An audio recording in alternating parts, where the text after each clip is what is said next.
Seigneur Dieu, daigne protéger notre roi et bénir les Canadiens. Dirige-nous dans nos travaux, fais que ton esprit anime nos délibérations pour qu'ainsi assemblés, nous servions toujours mieux la cause de la paix et de la justice dans notre pays et dans le monde.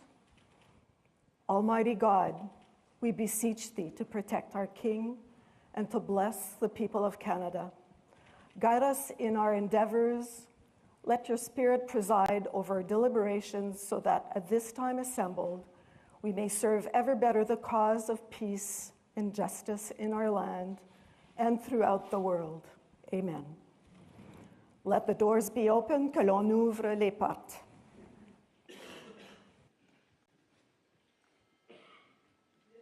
N'étant saisi d'aucune affaire, vous plaît-il, honorable sénateur, que la séance soit suspendue pour attendre l'arrivée de Sa Majesté le Roi? As there is no business before the Senate, is it your pleasure, honorable senators, that the sitting be suspended to await the arrival of His Majesty the King? D'accord, agreed.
What?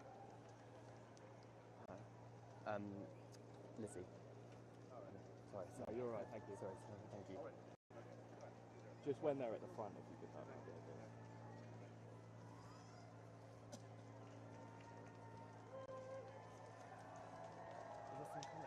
Are they early? Yeah, they're here. Yeah, they're there.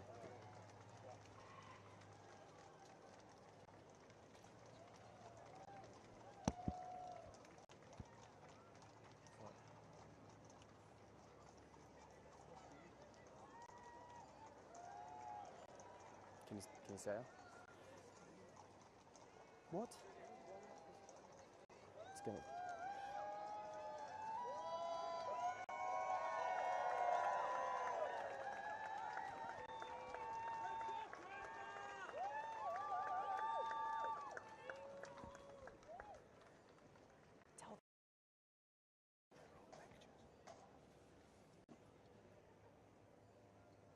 I think they've got a commentator actually, Tom.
Why have they put this commentator?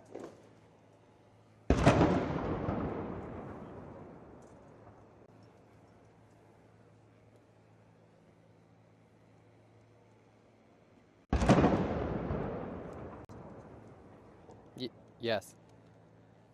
Yep.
Yes. Yeah, absolutely, Martin. The King just walking past my position here, inspecting his Guard of Honour, a 100-person Guard of Honour from the 3rd Battalion Royal Canadian Regiment. Of course, we've just had the Royal Salute. You may be able to hear a number of bangs in the background as well. 21 gun salutes in honour of His Majesty being here for at the start of the state opening of the 45th session of the Canadian Parliament. His Majesty wearing a suit and customary medal array and Order of Canada around his neck, blue and white tie, of course, blue, one of his favourite colours. The Queen, you may have also noticed a little bit earlier on, she arrived alongside the King inside the state landau carriage. She is wearing a blue crepe silk embroidered dress by Fiona Clare, a navy blue hat by Philip Tracy, but perhaps more poignantly, her own Canadian Rifles brooch. The Queen, of course, has a personal connection to Canada. Her great-great-great-grandfather was a premier here in the former province of Canada before it parted ways from the British Empire. But Martin, the atmosphere here is incredible. The cheers from the crowd, singing the British national anthem, singing the Canadian national anthem, bearing in mind, of course, this is the King being here as King of Canada, so nothing really to do with the United Kingdom. It was just spectacular to see. Even Mark Carney, the Prime Minister, King again just walking past my position, even Mark Carney, the Prime Minister, got cheers from the crowds here. Of course, he's the one who is invited to open Parliament, elected very recently largely on an anti-Trump ticket, as President Trump has voiced his desire for Canada to become the 51st state of the United States of America, effectively annexing the country. But the King being here, of course, is a strong reminder to Canadians and those south of the border that it is King Charles who is head of state here in Canada. His Majesty just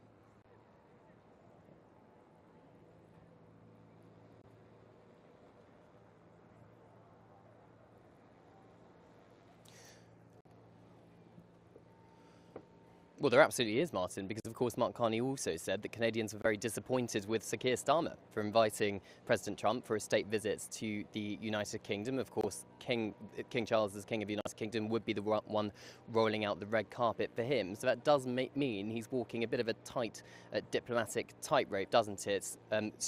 Juggling his roles between King of Canada and King of the United Kingdom. Sources tell me that, look, the King has two roles, and those roles should be treated completely separately. He acts on the advice of the Canadian Premier as well as the UK government as well, and he will do so accordingly. So it's not the King can't really do much if both of his governments clash on a certain issue. But the King's focus today is very much on celebrating Canadians, bringing Canadians together, the unity of this country, which is pretty clear to see. Every single Canadian I've spoken to over the last day or two has just said how much they were excited and how much they need King Charles here to reaffirm the country's sovereignty. Huge applause from the crowds here. Some of them have been queuing since around 6 o'clock this morning for a chance to meet their Majesties. We do expect His Majesty to do a walkabout at some point. It wasn't scheduled to happen right now. I can't see him from my position. Oh, he's just walking past us now, back towards the Senate, having inspected the 100-person Guard of Honour. And he'll be making his way into the Senate building. This building is a temporary Senate. It's an old train station because the current Parliament is being refurbished at the moment. So the King just standing on the dais and thanking the military personnel for the spectacular Guard of Honour pomp and pageantry.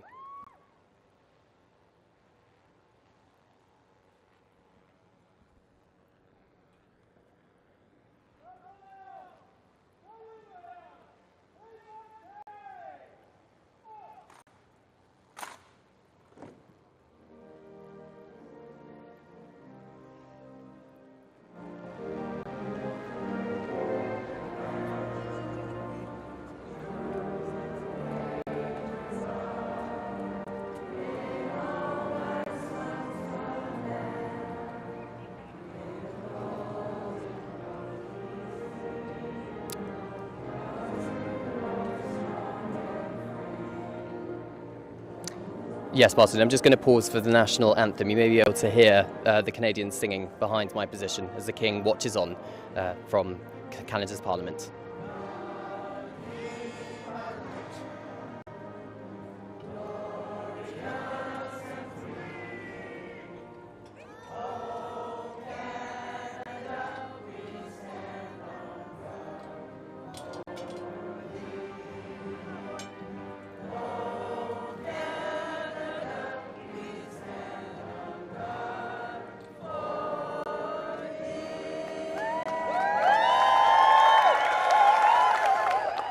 Well, there you have it, Martin. I mean, you can just hear the atmosphere here, can't you? An incredibly patriotic nation of Canadians here sharing this moment with their head of state as he goes into the Senate to deliver a speech on behalf of his government, led by Prime Minister Carney, accompanied by Her Majesty the Queen there, the Governor-General of Canada, Mary Simon, the Prime Minister, Mark Carney, a number of equerries as well. So Martin, another cheer from the crowds as the King enters the building, many of which have been queuing for ages, but they've all got smiles on their faces, Martin. They're waving the Canadian flag. A truly special and quite rare moment for them, having their head of state physically in the country and in the capital city of Ottawa.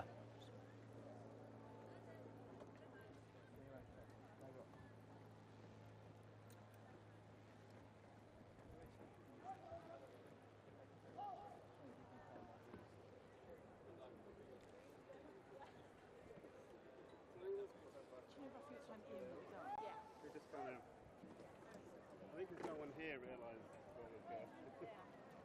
Still on watches, still on.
much time do I have before the horns?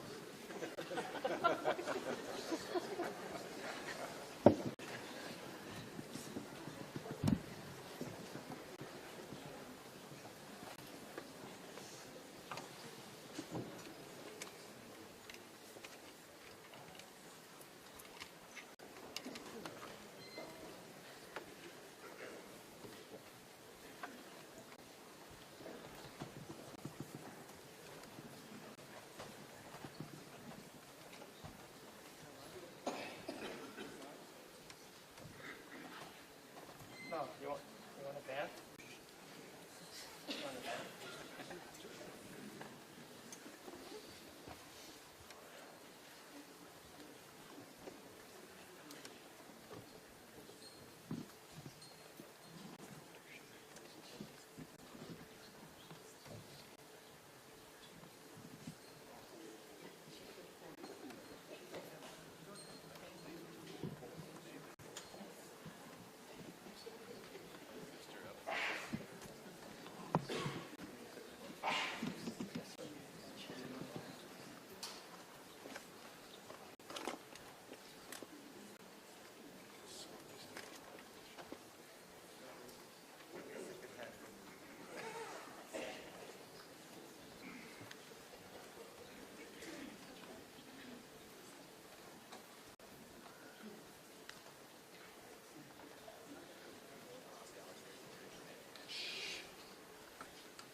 That's the first thing.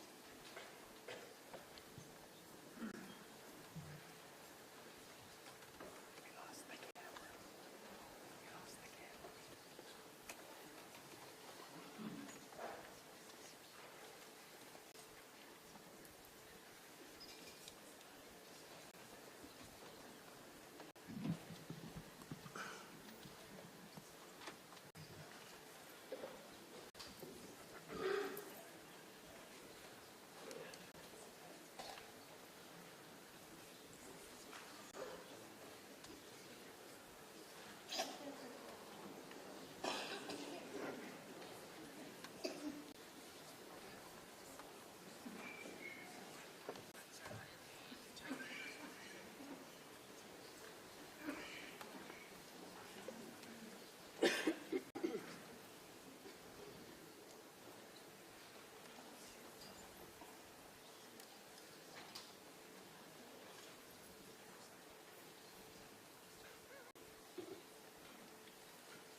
be seated.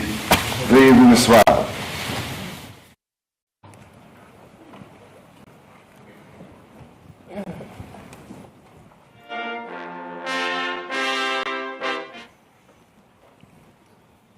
Usher of the Black Rod, you will proceed to the House of Commons and acquaint that House that it is the pleasure of His Majesty the King that they attend him immediately in the Senate chamber. Huissier du bâton noir, rendez-vous à la Chambre des communes et informez-la que c'est le plaisir de Sa Majesté le Roi que les communes se rendent immédiatement auprès de lui dans la salle du Sénat.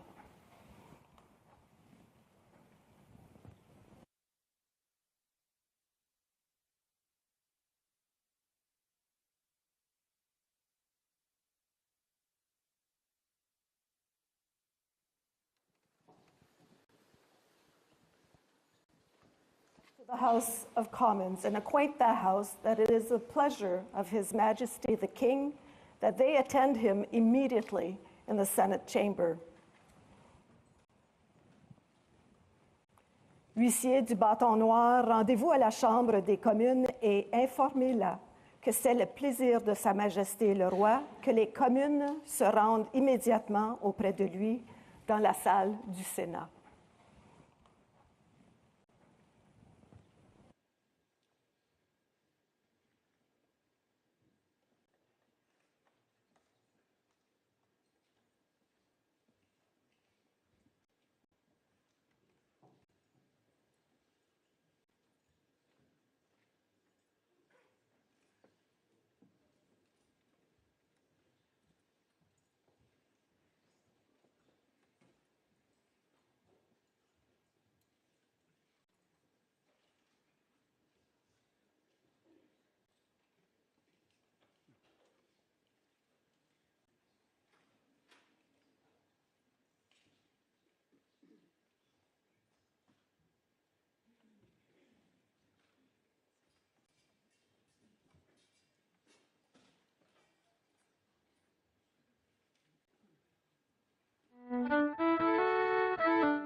A message from His Majesty, the King of Canada.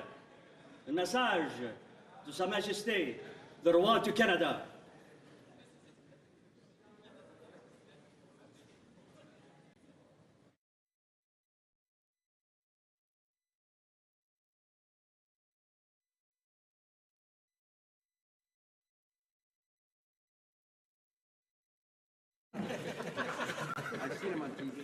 Mr. Speaker, a message from His Majesty the King.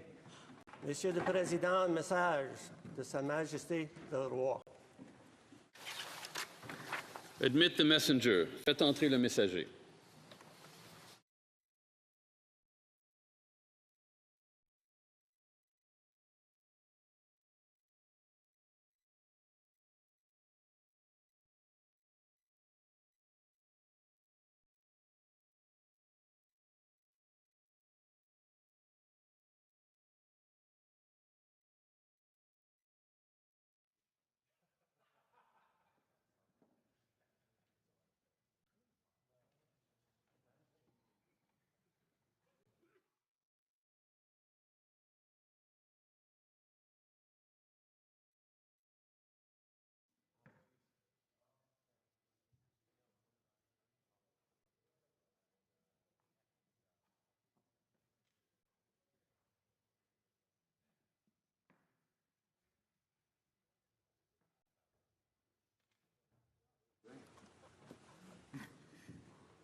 Mr. Speaker, it is the pleasure of His Majesty, the King of Canada, that this honourable House attend him immediately in the chamber of the Senate.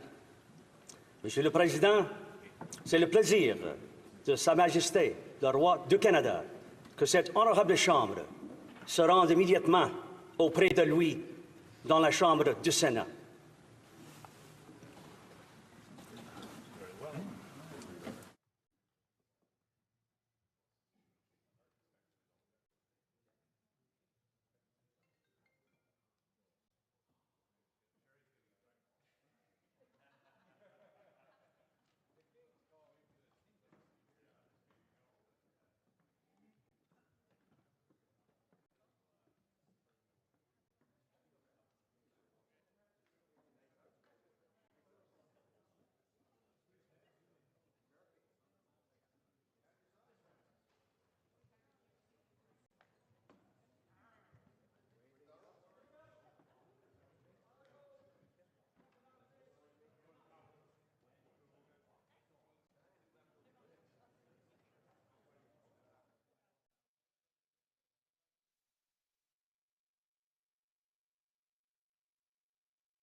May it please your Majesty. The House of Commons has elected me their Speaker, though I am but little able to fulfill the important duties thus assigned to me. If in the performance of those duties I should at any time fall into error, I pray that the fault may be imputed to me and not to the House of Commons, whose servant I am, and who, through me, the better to enable them to discharge their duty to their king and country, humbly claim all their undoubted rights and privileges, especially that they may have freedom of speech in their debates, access to your Majesty's person at all seasonable times, and that their proceedings may receive from your Majesty the most favorable construction. Qu'il plaise à votre Majesté. La Chambre des communes m'a élu président, bien que je sois peu capable de remplir les devoirs importants qui me sont par là assignés. Si dans l'exécution de ces devoirs, il ne m'arrive jamais de faire une erreur, je demande que la faute me soit imputée et non aux communes, dont je suis le serviteur et qui, en vue de s'acquitter le mieux possible de leurs devoirs envers le roi et le pays, réclament humblement, par ma voix, la reconnaissance de leurs droits et privilèges incontestables, notamment la liberté de parole dans leurs débats, ainsi que l'accès auprès de la personne de votre Majesté en tout temps convenable, et demande que votre Majesté veuille bien interpréter de la manière la plus favorable leurs délibérations.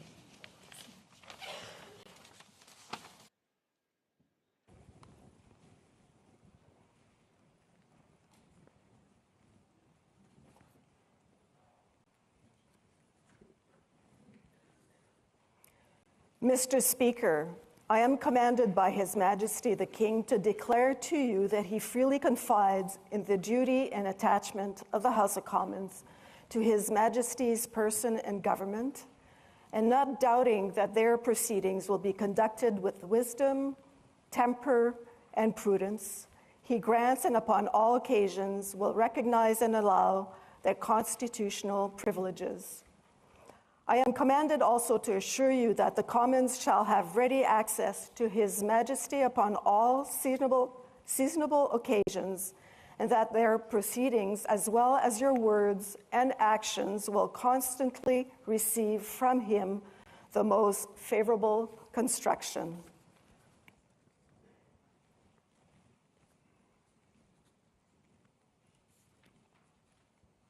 Monsieur le Président, Sa Majesté, le roi, me charge de vous dire que, ayant pleine confiance dans le loyalisme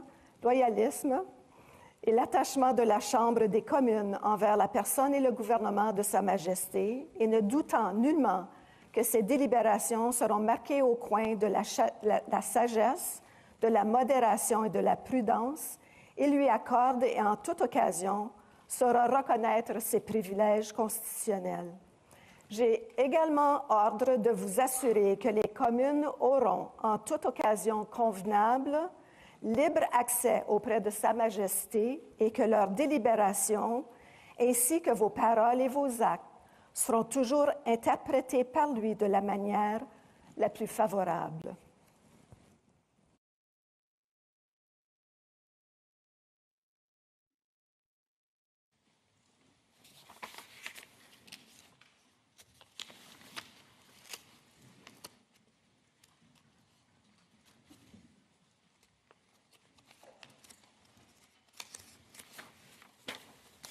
Honourable Senators, members of the House of Commons, it is with a deep sense of pride and pleasure that my wife and I join you here today as we witness Canadians coming together in a renewed sense of national pride, unity and hope. I would like to acknowledge that we are gathered on the unceded territory of the Algonquin and Anishinaabe people. This land acknowledgement is a recognition of shared history as a nation, while continuing to deepen my own understanding. It is my great hope that in each of your communities and collectively as a country, a path is found toward truth and reconciliation in both word and deed. This is my 20th visit to Canada, spread over the course of more than half a century, and my first as sovereign. As I've said before, every time I come to Canada, a little more of Canada seeps into my bloodstream, and from there straight to my heart. I've always had the greatest admiration for Canada's unique identity, which is recognized across the world for bravery and sacrifice in defense of national values and for the diversity and kindness of Canadians. To the First Nations, Inuit and Métis peoples, you have welcomed my family and myself to your traditional lands with great warmth and hospitality, for which I am humbly grateful. This year, we mark the 80th anniversary of VE Day and VJ Day. On Juno Beach, at Dieppe, on the Somme, at Beaumont-Hamel, at Ypres, and on Vimy Ridge. At those places and many others, forever etched into our memories, Canadians fought and died alongside our closest allies. Aujourd'hui, je vois des îlots venant d'un bout à l'autre du Canada, de Saint-Jean's à Terre-Neuve et Labrador, de Victoria en Colombie-Britannique et d'Arviat au Nunavut. Je vois des gardiens des droits et libertés garantis par la Charte canadienne. En tant que roi, je tiens à vous remercier de vous mettre au service de vos compatriotes, d'un bout ou l'autre de ce grand et beau pays. You speak for your communities, representing an incredible richness of cultures, languages, and perspectives. We owe it to this generation and those who succeed us to think and act for the greater good of all. While the world faces unprecedented challenges, generating uncertainties across the continents with regards to peace and stability, economics and climate change, your communities have the skills and determination to bring a wealth of solutions. En encourageant la collaboration et en tenant des débats respectueux et constructifs, vous permettrez à ce gouvernement d'agir de façon audacieuse et juste pour le bien des Canadiens et des Canadiennes. It has been nearly 70 years since the Sovereign first opened Parliament. In the time since, Canada has dramatically changed, repatriating its constitution, achieving full independence, and witnessing immense growth. Canada has embraced its British, French, and Indigenous roots and become a bold, ambitious, innovative country that is bilingual, truly multicultural, and committed to reconciliation. The Crown has for so long been a symbol of unity for Canada. It also represents stability and continuity from the past to the present. As it should, it stands proudly as a symbol of Canada today in all her richness and dynamism. When my dear late mother, Queen Elizabeth II, opened a new Canadian Parliament in 1957, the Second World War remained a fresh, painful memory. The Cold War was intensifying. Freedom and democracy were under threat. Canada was emerging as a growing economic power and a force for peace in the world.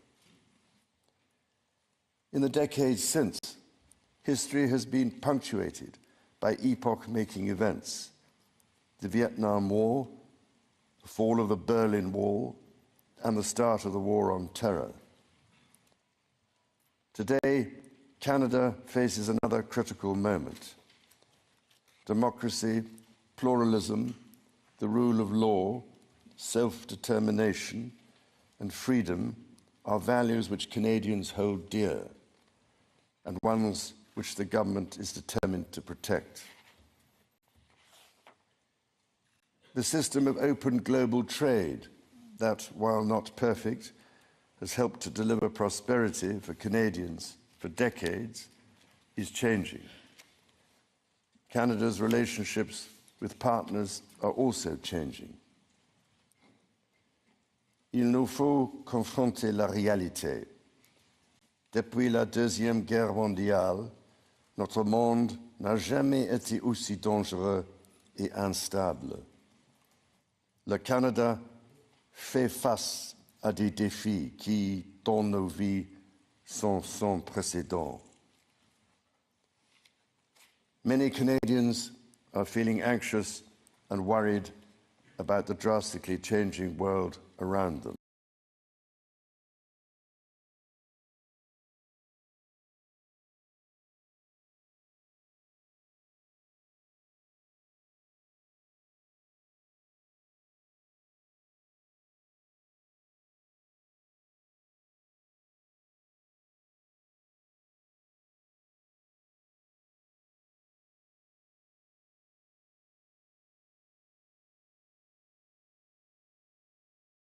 A confident Canada, which has welcomed new Canadians, including from some of the most tragic global conflict zones, can seize this opportunity by recognizing that all Canadians can give themselves far more than any foreign power on any continent can ever take away, and that by staying true to Canadian values, Canada can build new alliances and a new economy that serves all Canadians.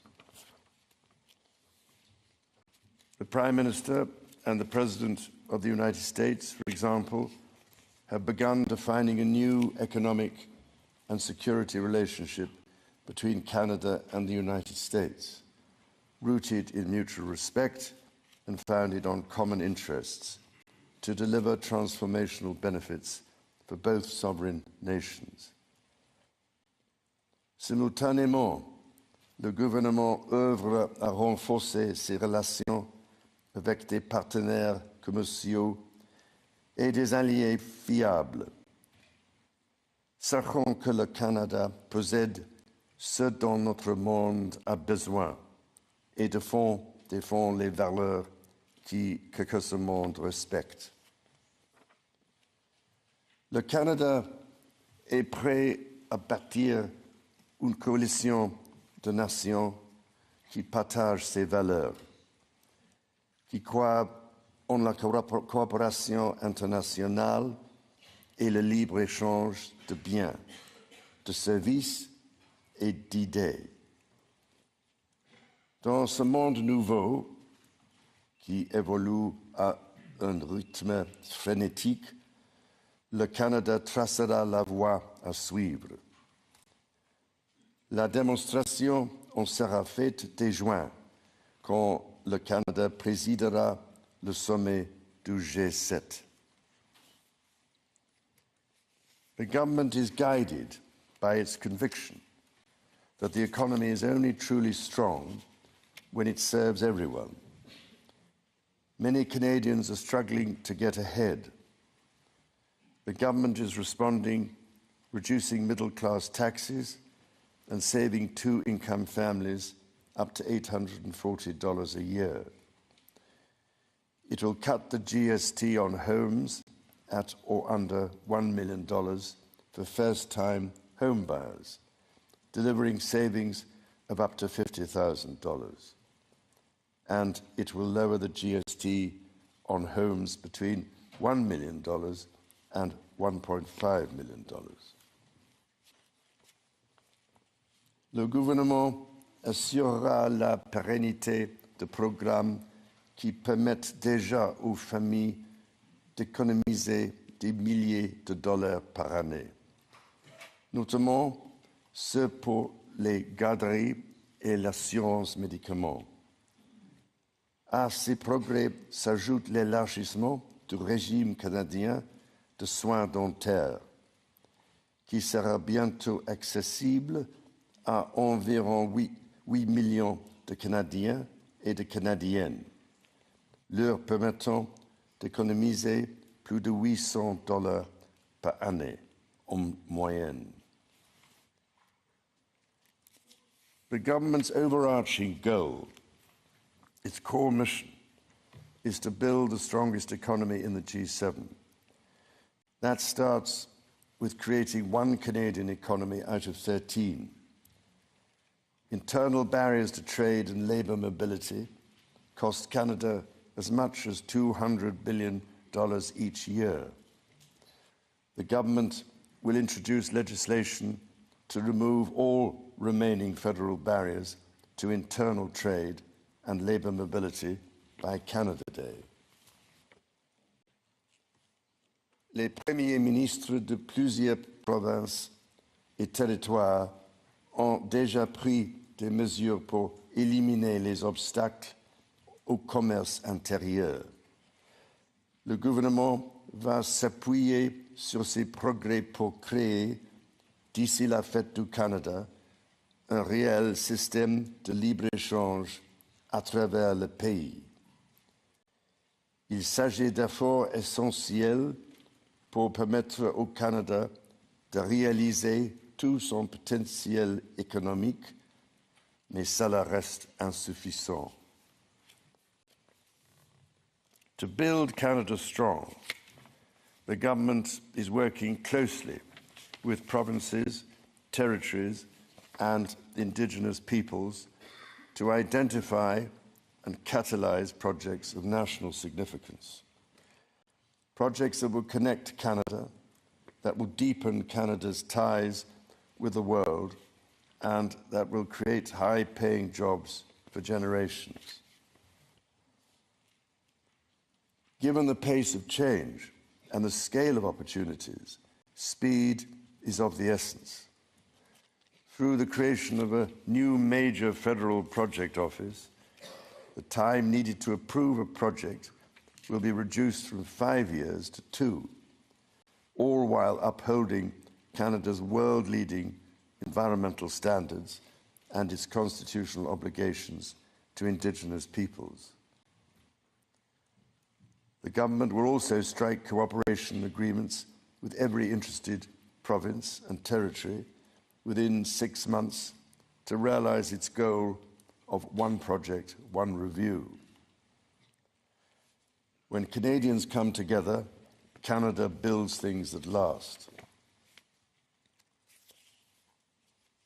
Éliminer ces obstacles qui freinent l'économie canadienne permettra l'avènement d'une nouvelle ère de croissance grâce à laquelle le Canada va non seulement surmonter des guerres commerciales, mais en émerger plus fort que jamais.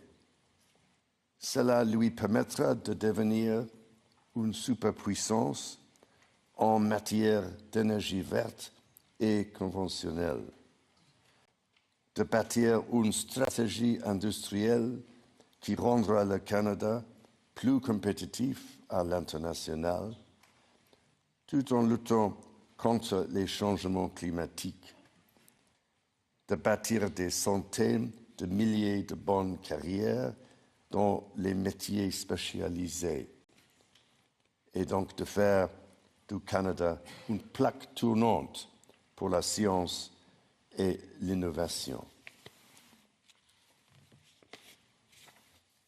Critically, the government will undertake a series of measures to help double the rate of home building while creating an entirely new housing industry, using Canadian technology, Canadian skilled workers, and Canadian lumber.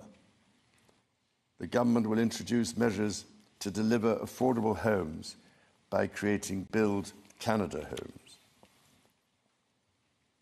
This mission-driven organization will act to accelerate the development of new affordable housing. It will invest in the growth of the prefabricated and modular housing industry, and it will provide significant financing to affordable home builders. The government will make the housing market work better, including by cutting municipal development charges in half for all multi-unit housing. The government will drive supply up to bring housing costs down. To be truly strong, Canada must be secure. To that end, the government will introduce legislation to enhance security at Canada's borders. Law enforcement and intelligence agencies will have new tools to stop the flow of fentanyl and its precursors. The Canada Border Services Agency will be given new powers to examine goods destined for export, to prevent the transport of illegal and stolen products, including cars. Le gouvernement protégera la souveraineté du Canada en rebâtissant, réarmant et réinvestissant dans les forces armées canadiennes. Il stimulera l'industrie militaire canadienne en prenant part au plan Réarm Europe et contribuera ainsi avec des partenaires européens à la sécurité transatlantique. Et il investira pour renforcer sa présence dans le Nord, alors que cette région, qui est partie intégrante de la nation canadienne, fait face à de nouvelles menaces. The government will discharge its duty to protect Canadians and their sovereign rights from wherever challenges may come at home or abroad. To keep communities safe, the government will hire 1,000 more RCMP personnel. It will change firearms licensing and strengthen enforcement of yellow and red flag laws. Weapons licenses for those convicted of intimate partner violence and those subject to protection orders will be revoked. Through the deployment of scanners, drones, and helicopters, additional personnel, and canine teams, the government will stem the tide of illegal guns and drugs across the border. It will take these steps while protecting the rights of law-abiding gun owners and Indigenous peoples' long-standing hunting traditions. The government will bring a renewed focus on car theft and home invasions by toughening the criminal code to make bail harder to get for repeat offenders charged with committing these crimes, along with human trafficking and drug smuggling. During this time of great change, Canadians are uniting behind what makes Canada unique. La langue française et la culture québécoise sont au cœur de l'identité canadienne. Elles définissent le pays que les Canadiens, les Canadiennes et moi aimons tant. Le Canada est un pays où l'on respecte et célèbre les langues officielles et les langues autochtones. Le gouvernement est déterminé à protéger les institutions qui font rayonner ces cultures et cette identité dans le monde entier, comme CBC Radio-Canada. Protéger ce qui nous donne accès à des aliments frais, sains et de qualité les producteurs agricoles et protéger la gestion de l'offre. Nature is core to Canada's identity. In 2022, Canada convened COP15 in Montreal, which concluded with 196 countries striking a historic agreement to protect 30% of their lands and 30% of waters by 2030. To this end, the government will protect more of Canada's nature than ever before through the creation of new national parks, national urban parks, marine protected areas, and other conservation initiatives. The government will always protect the rights and freedoms that the Charter guarantees for every Canadian. The government will be a reliable partner to Indigenous peoples, upholding its fundamental commitment to advancing reconciliation. Central to this commitment is the creation of long-term wealth and prosperity with Indigenous peoples. For that reason, the government will double the Indigenous Loan Guarantee Program from $5 billion to $10 billion, enabling more Indigenous communities to become owners of major projects. As Canada moves forward with nation-building projects, the government will always be firmly guided by the principle of free, prior, and informed consent. Canada's immigration system has long been a source of pride for Canadians and of dynamism for the economy. The government is dedicated to rebuilding the trust of Canadians in immigration by restoring balance to the system.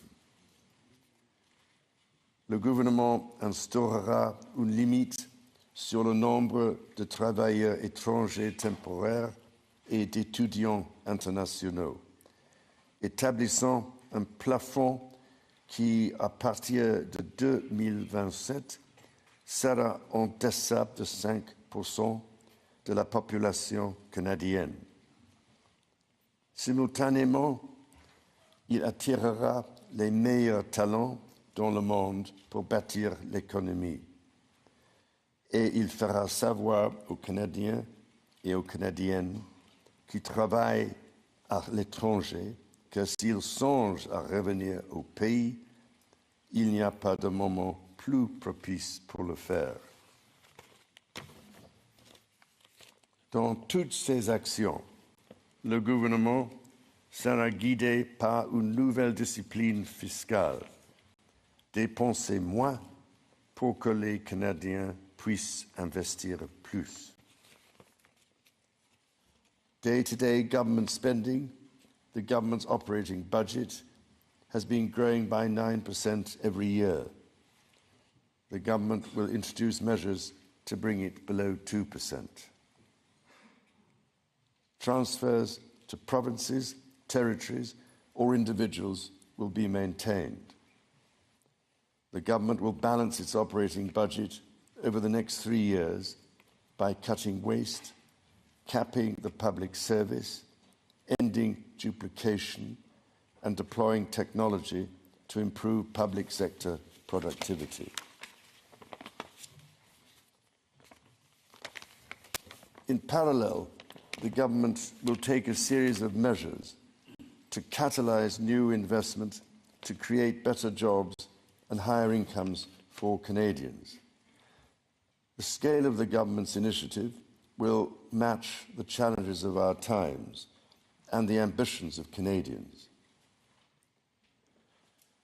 Honourable Senators, members of the House of Commons, when my dear late mother addressed your predecessors 7 decades ago, she said that in that age and against the backdrop of international affairs, no nation could live unto itself. It is a source of great pride that in the following decades, Canada has continued to set an example to the world in her conduct and values as a force for good. À vous et à l'ensemble du peuple canadien, mon épouse et moi-même adressons nos sincères remerciements pour cet accueil des plus chaleureux. As the anthem reminds us, the true North is indeed strong and free.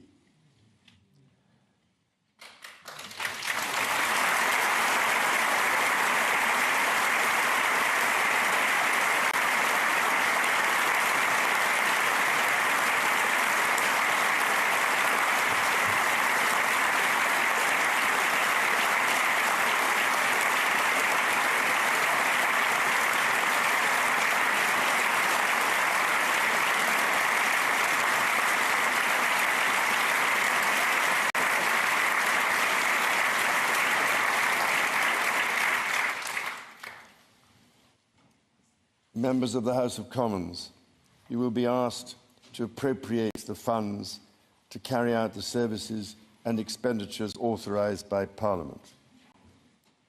May you honour the profound trust bestowed upon you by Canadians.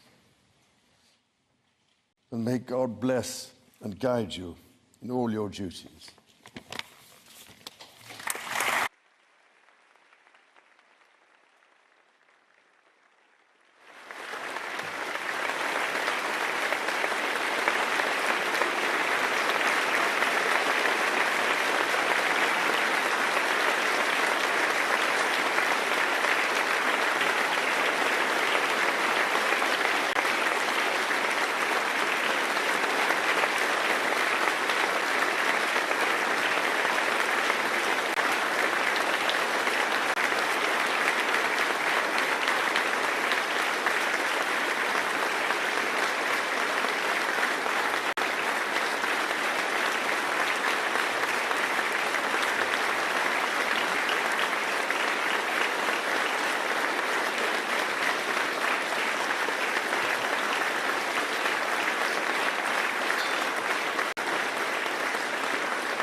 apple cuts.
see people lining up. It's going to be very exciting.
will be talking about the same location, destination.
Article 7 of our treaty, and the rule of law is one of these fundamental values. Every single member state should follow the rules we agreed in treaties. And as we know, there are concerns from European Parliament. The Article 7 procedure is, the recent proposal is from European Parliament. There are concerns from the European Commission, and many member states are raising the concerns about the rule of law in Hungary. So be sure that this discussion will be continued, for sure. Thank you very much. Let's go to the other side of the room. Jack, maybe? Thanks. Jack Power with the Irish Times. Just a question for the Commissioner. Commissioner McGrath, do you have any plans to attend Budapest Pride this year in solidarity, as some other MEPs are planning to do? Thanks. Thank you, Jack. So I'm not in a position to travel myself in late June for the Pride Parade, but that's not the most important issue. The most important issue is the right of Hungarian people to gather peacefully and to enjoy a parade in support of LGBTIQ+ rights. And in that regard, we support their right to do so. And as you said, there may well be many public figures who are travelling and who are attending the Pride Parade, but what I will do is focus on the job at hand of actually ensuring that the Charter of Fundamental Rights is upheld, that we support the rule of law in the European Union, and that we complete the analysis of the legislation concerned, and that we stand foursquare behind the right of citizens in the European Union to gather peacefully and to engage in a parade. Thank you. All right, maybe a colleague here, please. Hi, thank you very much. I'm Ana Buch from La Vanguardia. I have two questions for the Polish presidency about the Spanish languages debate. I would like to know first if you could agree to include this topic again in the next General Affairs Council in June if Spain asks for it. And second, if I may, if you could confirm that today 7 countries raised concerns about this issue. Thank you. Yeah, as you know, as a presidency, you are responsible to provide a good space for the discussion. If there is the formal request for any member states to include something into the agenda, we are doing it as a presidency. So, of course, we are ready to work on that if the Spanish government will ask about it. So of course, we are ready to work on that. Yes, during the discussion, there were several countries that raised the concerns about legal, financial and practical issues, and it's all now in Spanish hands to clarify all these concerns. Thank you. And there's a lady in the back, if you are there already. Hi, thank you. Amilla Portugal, Basque Public Radio. You said that it's in the Spanish hands to clarify, but is the Polish presidency willing now to ask for a further cost assessment to the Commission, even a legal assessment? And if not, why isn't it the right time now? Thank you. You know, there are some concerns, and we are going to discuss with the Commission, because the Commission also explained the position on this issue. So I think there will be another assessment from the Commission. But this is the question for the Commission. Yeah, so on that point, in relation to the decision itself, as I outlined earlier on, the Commission doesn't have any formal role in the process under Article 342 of the Treaty on the Functioning of the European Union.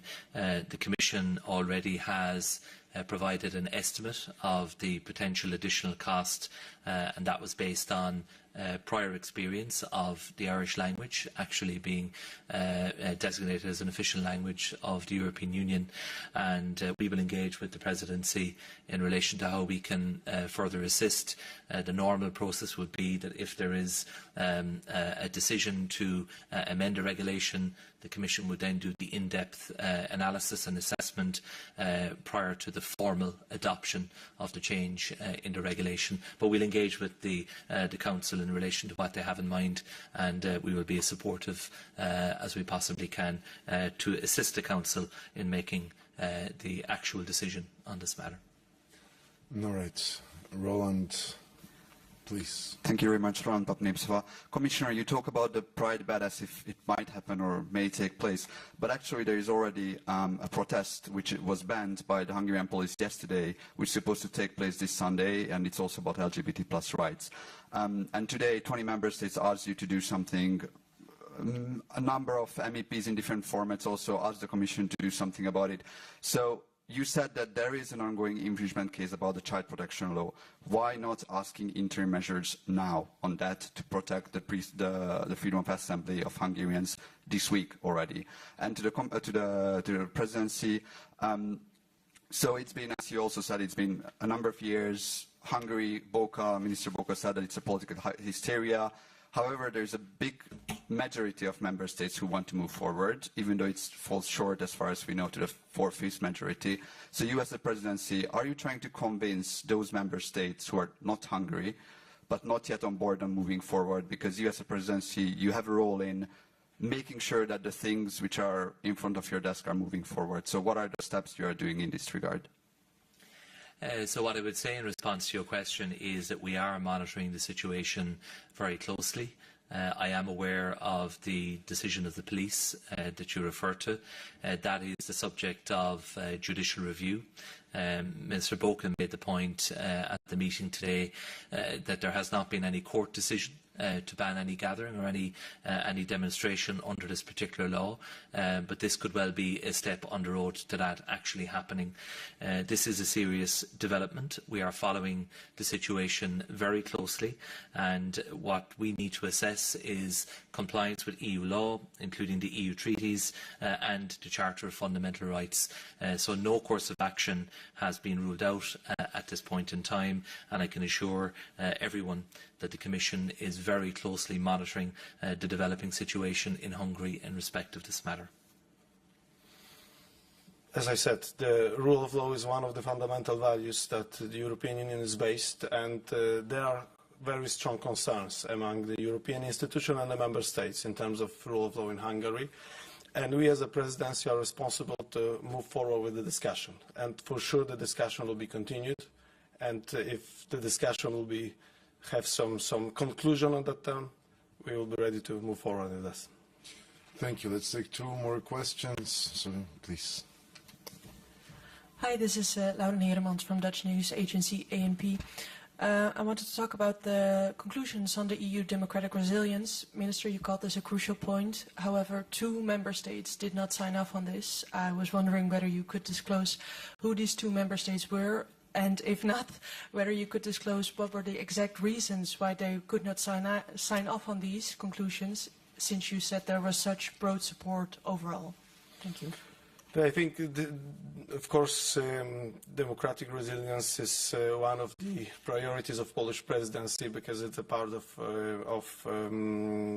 our priorities. It's about disinformation, foreign interference, and I think this is a very strong majority of countries who support it. There are 2 countries, I think I can tell that, it's Hungary and Slovakia.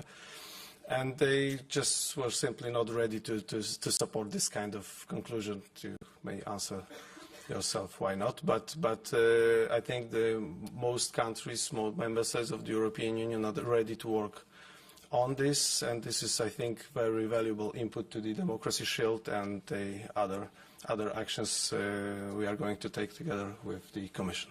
All right, and the last question goes to Sander, please.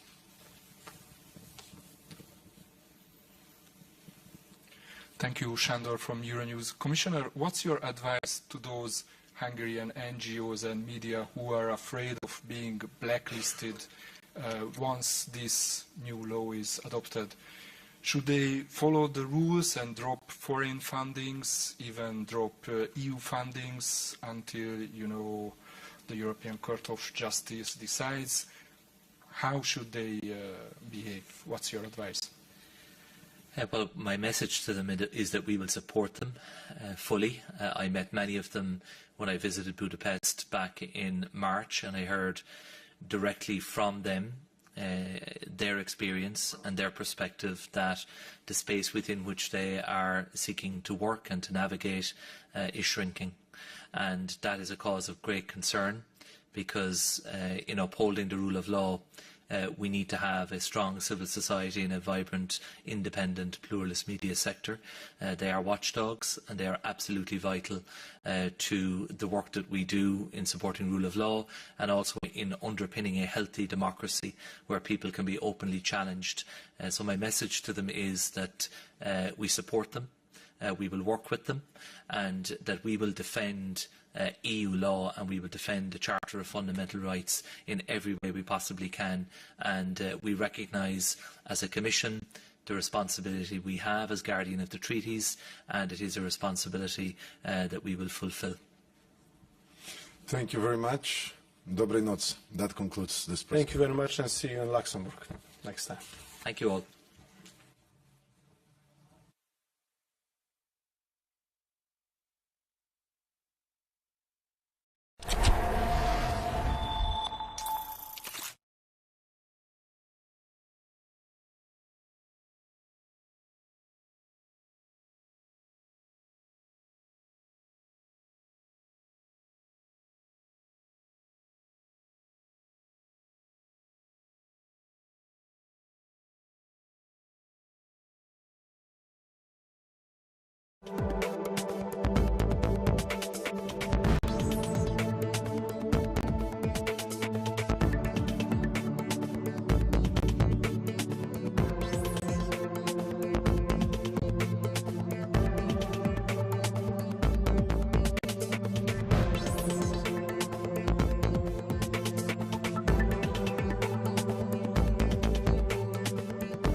throttle opening in a transition to reverse.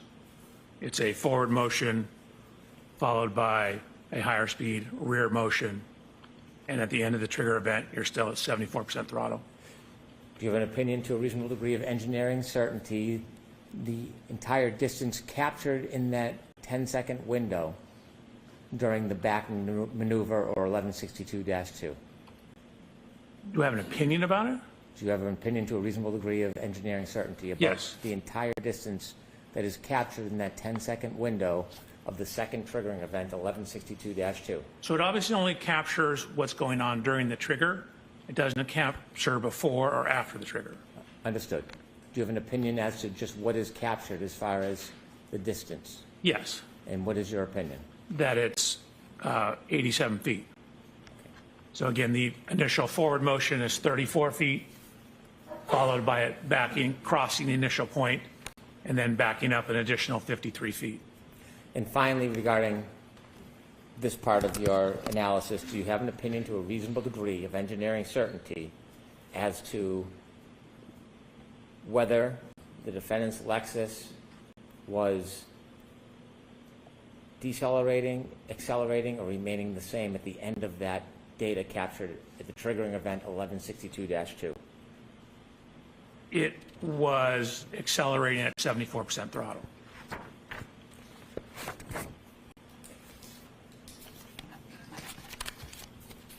In addition to your analysis of the tech stream data,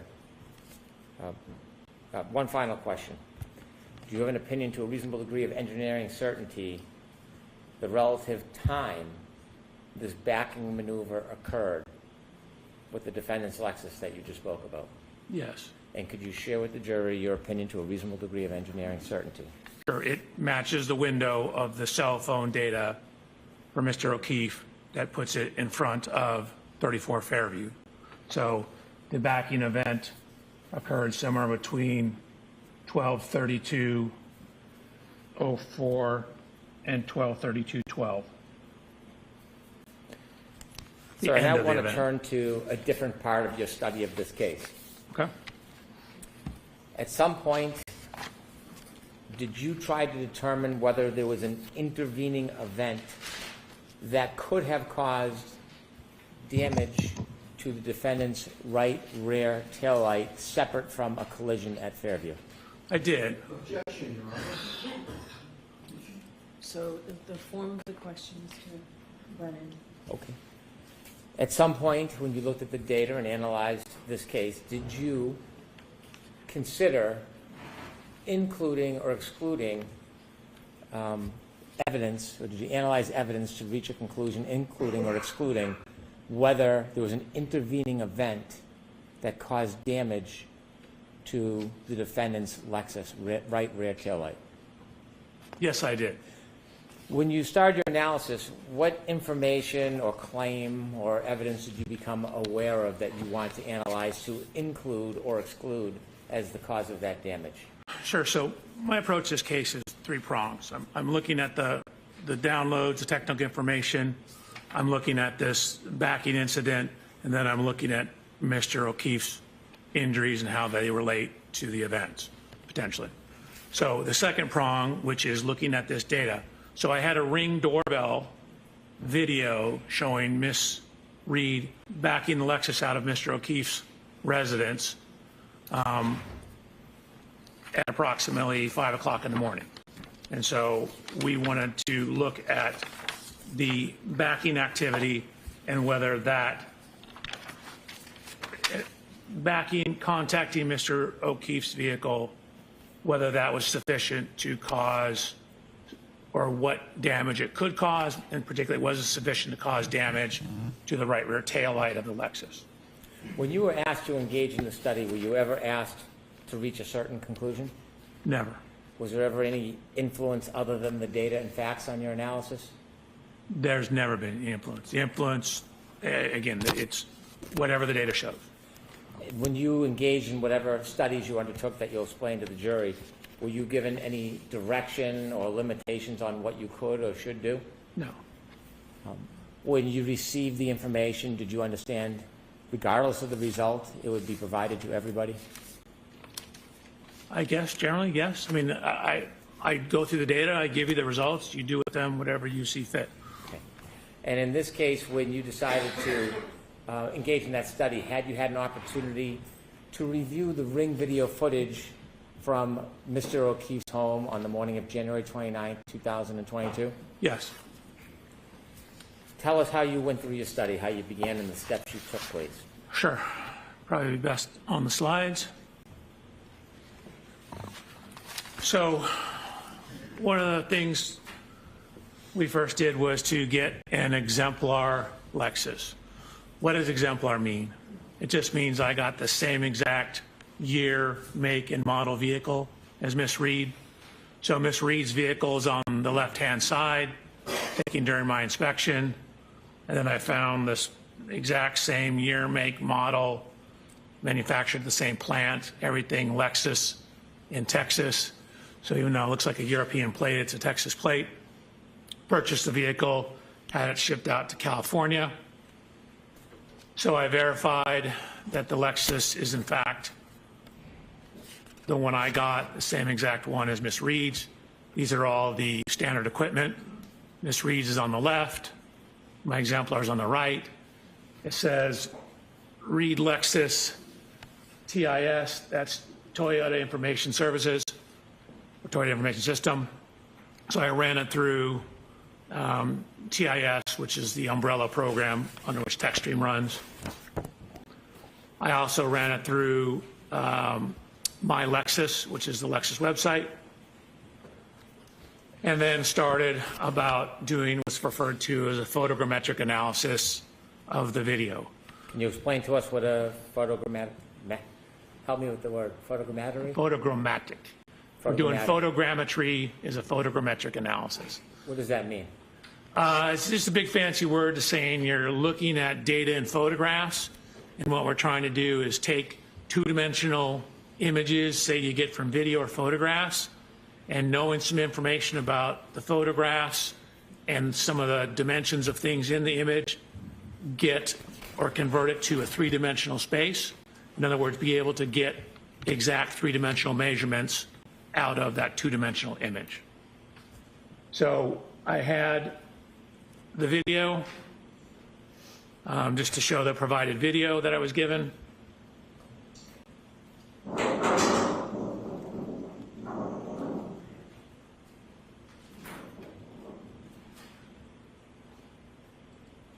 So Mr. O'Keefe's vehicle.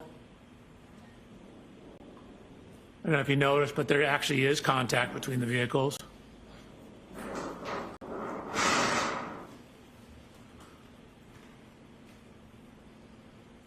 So one of the first things we wanted to do is determine the frame rate, which is how many video frames are played per second. Your normal kind of video camera has about 30 frames per second. Your standard movie is 25 frames a second. You know, a modern IMAX is like 60 frames a second. The frame rate of the camera, how many images it shows per second, because video and films are just single images played really fast, so it looks like motion. And so determining the time between each frame tells you how much time occurred. So if we know the time between each frame, and then we can figure out how far the vehicle moved, distance divided by time is speed. So we put it through a couple different programs. This is called AMP5. We got 19 frames a second. This is a specific forensic program called Axon Investigate, 19.8 frames a second.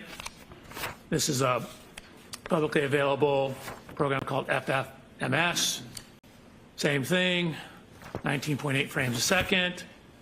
Another program, Media Info, 19.8 frames a second. Anyways, 5 different sources, we're getting 19.8 frames a second. So then what we've done is add information now. So now that we know how many seconds each frame represents, we now put a clock back in to tie that into time. So it's the same exact video, except we have a frame counter now, and we have a time.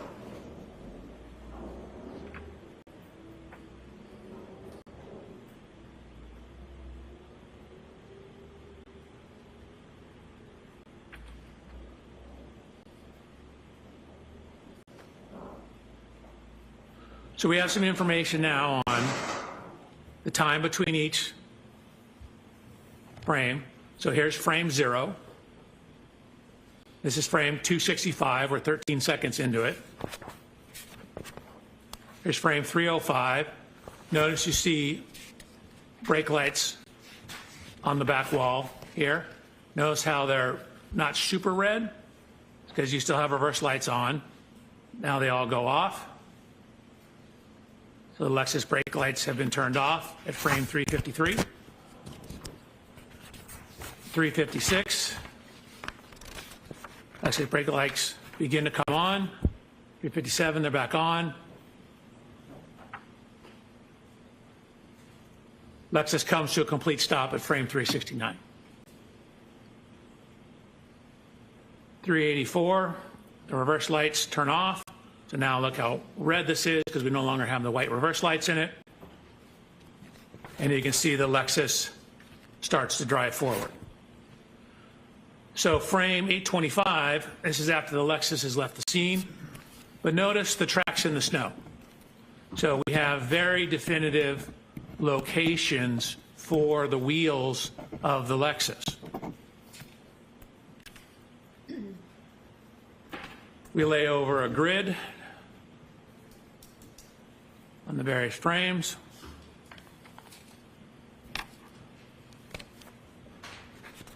So we then took the images and did what's called clarification, which is where you overlay images from multiple versions or multiple views of the same vehicle, and it helps sharpen the image, but it slightly dulls the color.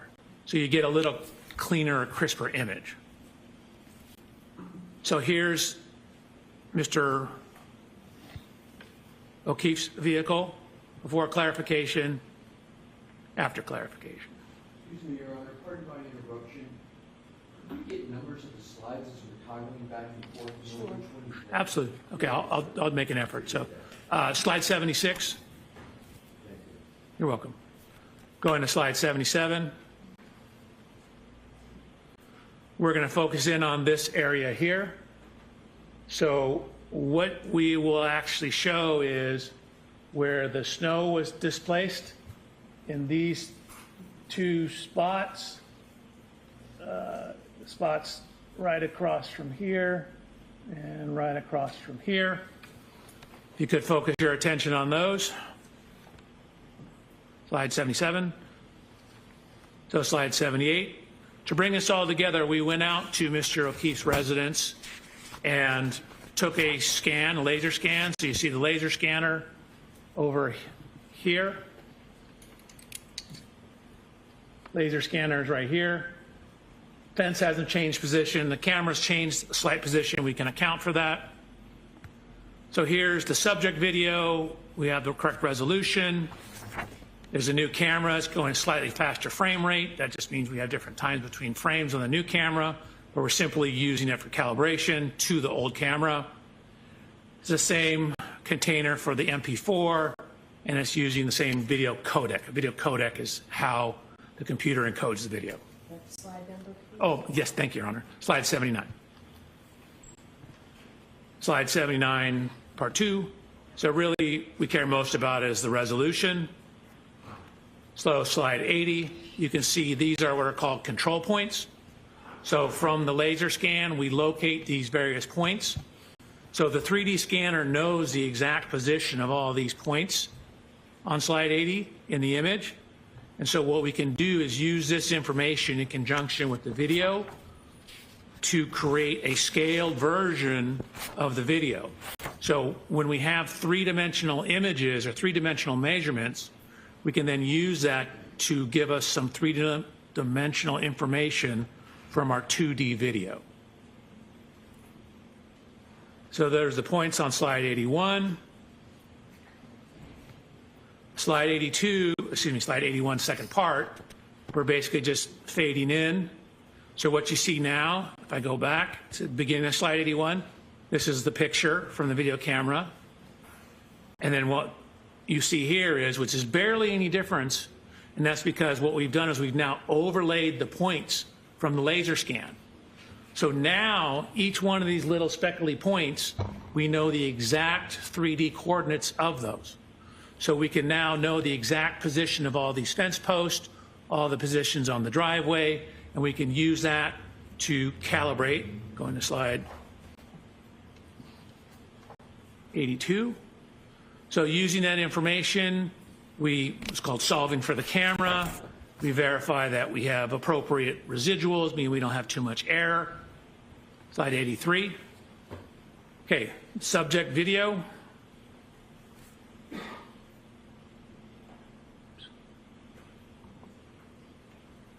Then this is the subject video with the control points overlaid on it.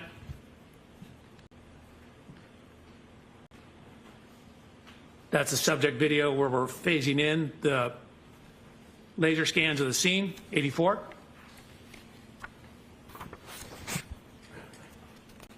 So this is both on slide 84. I'm just toggling between the point cloud and the video. And what I'm trying to illustrate is how well we were able to overlay the point cloud onto the video data. So, for example, if you say watch one of these fence post points up here while I toggle between the video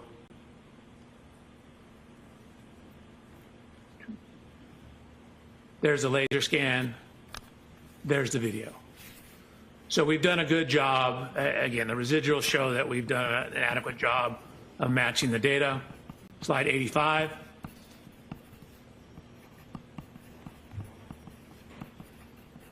So what I'm doing here is toggling between, this is the video of the car. And remember I told you I went out and I inspected Mr. O'Keefe's vehicle and did a laser scan of it?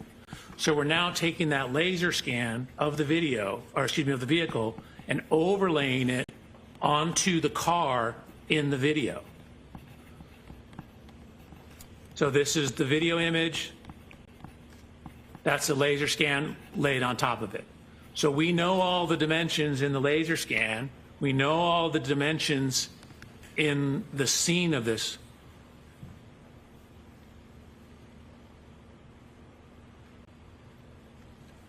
We have the tire tracks. We can create and take data points along the tire tracks, create a map of those. So green is the right rear. Again, the vehicle's backing out, coming, slide 87, coming out this direction, backing here, stopping, pulling.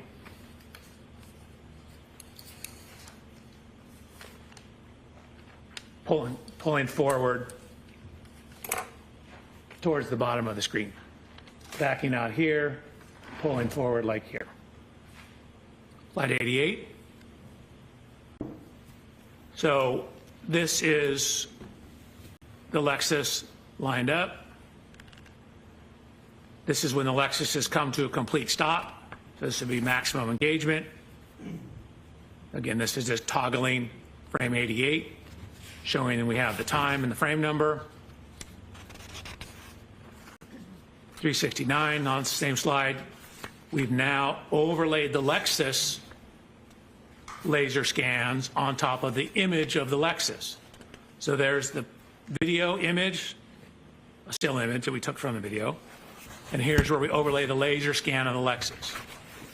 So we've overlaid the laser scan of the Lexus onto the Lexus. We've overlaid the laser scan of the Chevrolet onto the Chevrolet, and we've overlaid the laser scan of the scene onto the scene. So now what that allows us to do, we now know the position of everything in there. And we've also tracked the position of the tire tracks. So that's what it looks like if you overlay the computer model of Ms. Reed's vehicle onto the tire tracks. Slide over, please. Oh, my apologies, Your Honor. Slide 89, and then I'm just toggling slide 89 where I turn the vehicle off so you can see how the tire positions match up. Another toggle of slide 89, how the tire positions line up with where the end of the snow was. From all that information, again, we lined it up in the video, we lined it up in the scene, we have the two vehicles.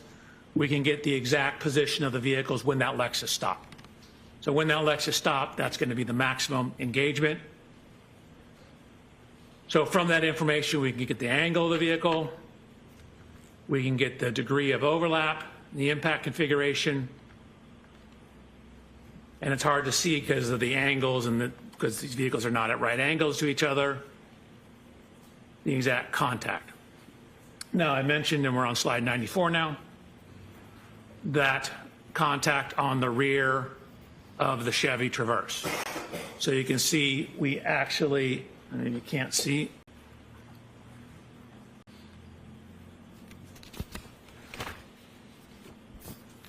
So we took a whole bunch of data points within those two areas where the snow got dislodged, and we're looking at where that is. So if you look at that on the vehicle, so this is where it is on the rear of Mr. O'Keefe's Chevrolet. You can see it's about 25 and a half inches above ground, 32 and a half inches above ground. Here's Mr. O'Keefe's vehicle. So these marks are kind of, this is the Chevy Traverse words, are approximately right here. Again, I had the opportunity to inspect Mr. O'Keefe's vehicle. There's no damage where these marks are. So, sure, it knocked the snow off, but it wasn't sufficient to cause damage to his vehicle. We then mapped that data onto Ms. Reed's vehicle to look at where that height is. So you can see the only contact marks are down at the bumper level. I mentioned how that bumper sticks out. This is exactly where you'd expect it. So the only evidence of contact is nowhere near the upper tail light. Now, I emphasize the word upper tail light because it is right in line with the lower tail light. But yet the lower tail light also was not broken. So again, 25 and a half, that's 24 right here, 25 and a half. That's 24 right here, 25, 25 and a half. That's right where that scuff mark was. It's also right at, again, the level at the top of that light. This light is not broken. I've looked at the front of it, I've looked at the back of it, I've looked all around it. It's not broken, and it sticks out further than the light above it.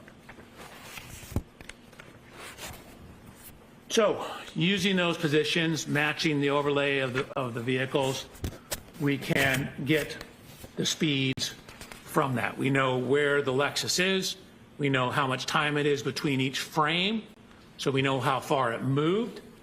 And so what we know is that when it first came to a stop, right before that, it was going about 0.7 miles per hour. So realistically, somewhere between a half to 1 mile an hour, just to account for some variations, but definitely going 1 mile an hour or less at impact. Slide over, please. Oh, thank you, Your Honor. Slide 99. That's the dimensions. Slide 102. Similar to what I said, no damage to that light, no damage to Mr. O'Keefe's Traverse in that area. And then if I could, I would like to go back because I realized I skipped over something.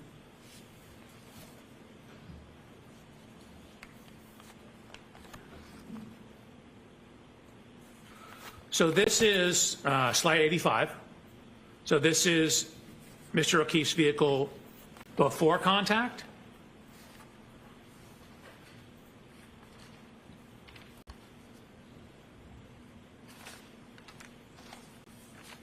Huh.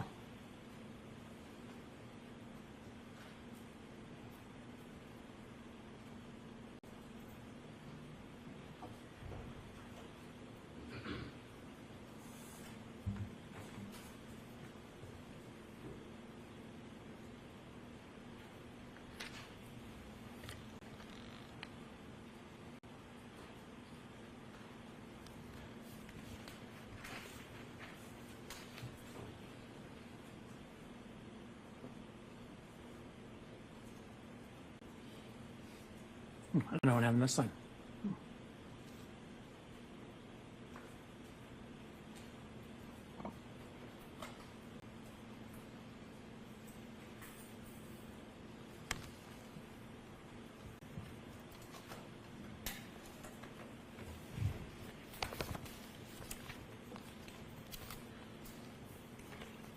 The slide shows that there was snow here, and now there's no snow there. Dr. Welcher, did you look on the driveway after the touching between the two cars to see if you could see anything on the snow at the back of Mr. O'Keefe's vehicle?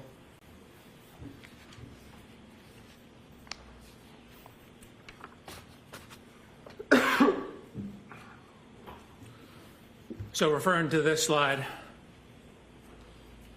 this is after the Lexus has pulled away. Looking in the snow, I see nothing in the snow. Were you looking for anything in particular? Of course I was. I was looking for taillight fragments. In any of the videos that you have that show Mr. O'Keefe's vehicle after the defendant's Lexus touches it, do you ever see any remnants or shards or fragments of taillight on the ground? I do not.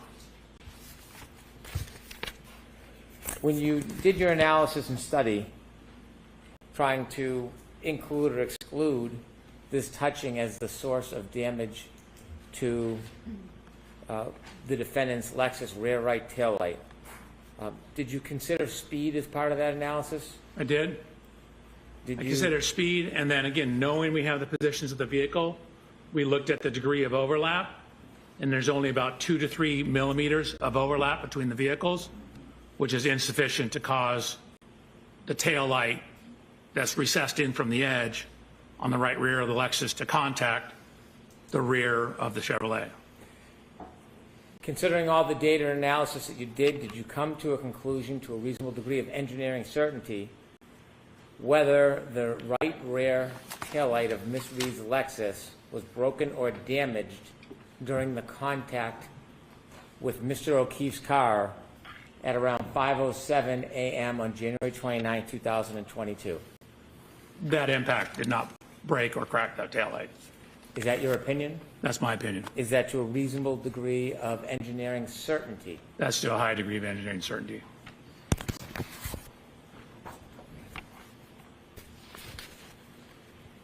You mentioned there were 3 areas of study, and we've been through 2.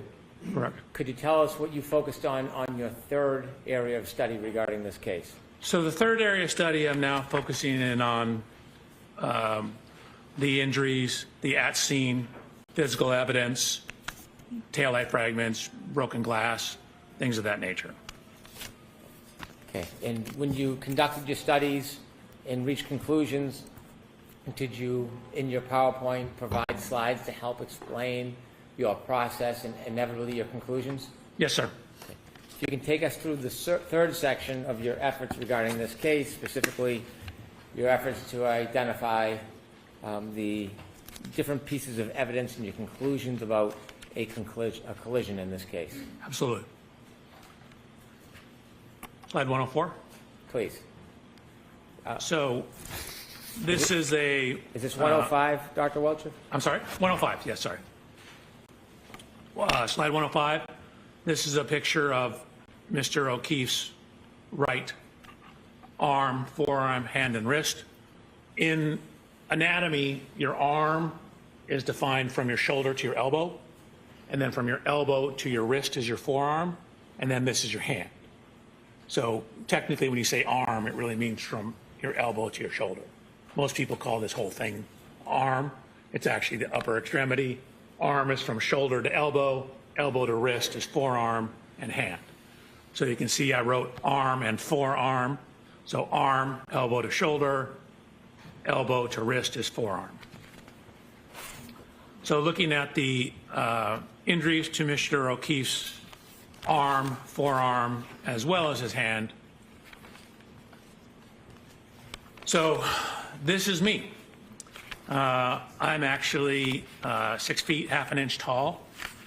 What you see in the upper right is the coroner's examination report for Mr. O'Keefe. He's 73 inches tall. That's 6 feet, 1 inch tall. At this time, I was 220 pounds. Mr. O'Keefe, at the time of this incident, was 216 pounds. So I took measurements of myself. I'm actually wearing the same make and size shoes as Mr. O'Keefe, the same brand of jeans as Mr. O'Keefe, the same brand and size shirt of Mr. O'Keefe. You see the Lexus in the background. We have matched the height to the Lexus. What I'm showing here is both my height, and then keep in mind where the height of this wing is relative to my right eye.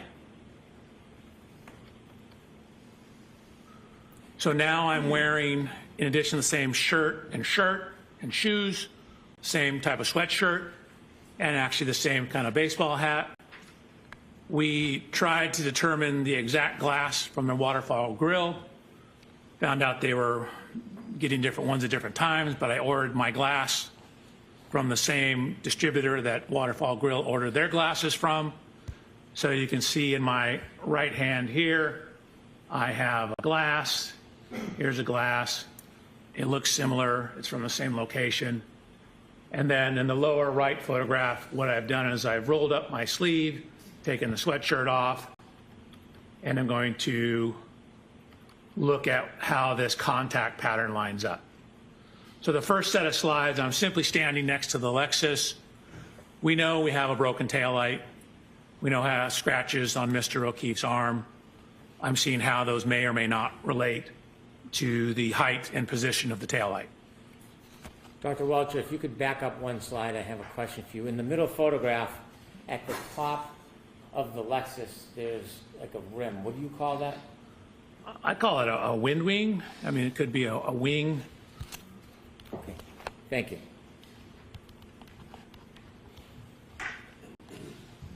Air dam would be another.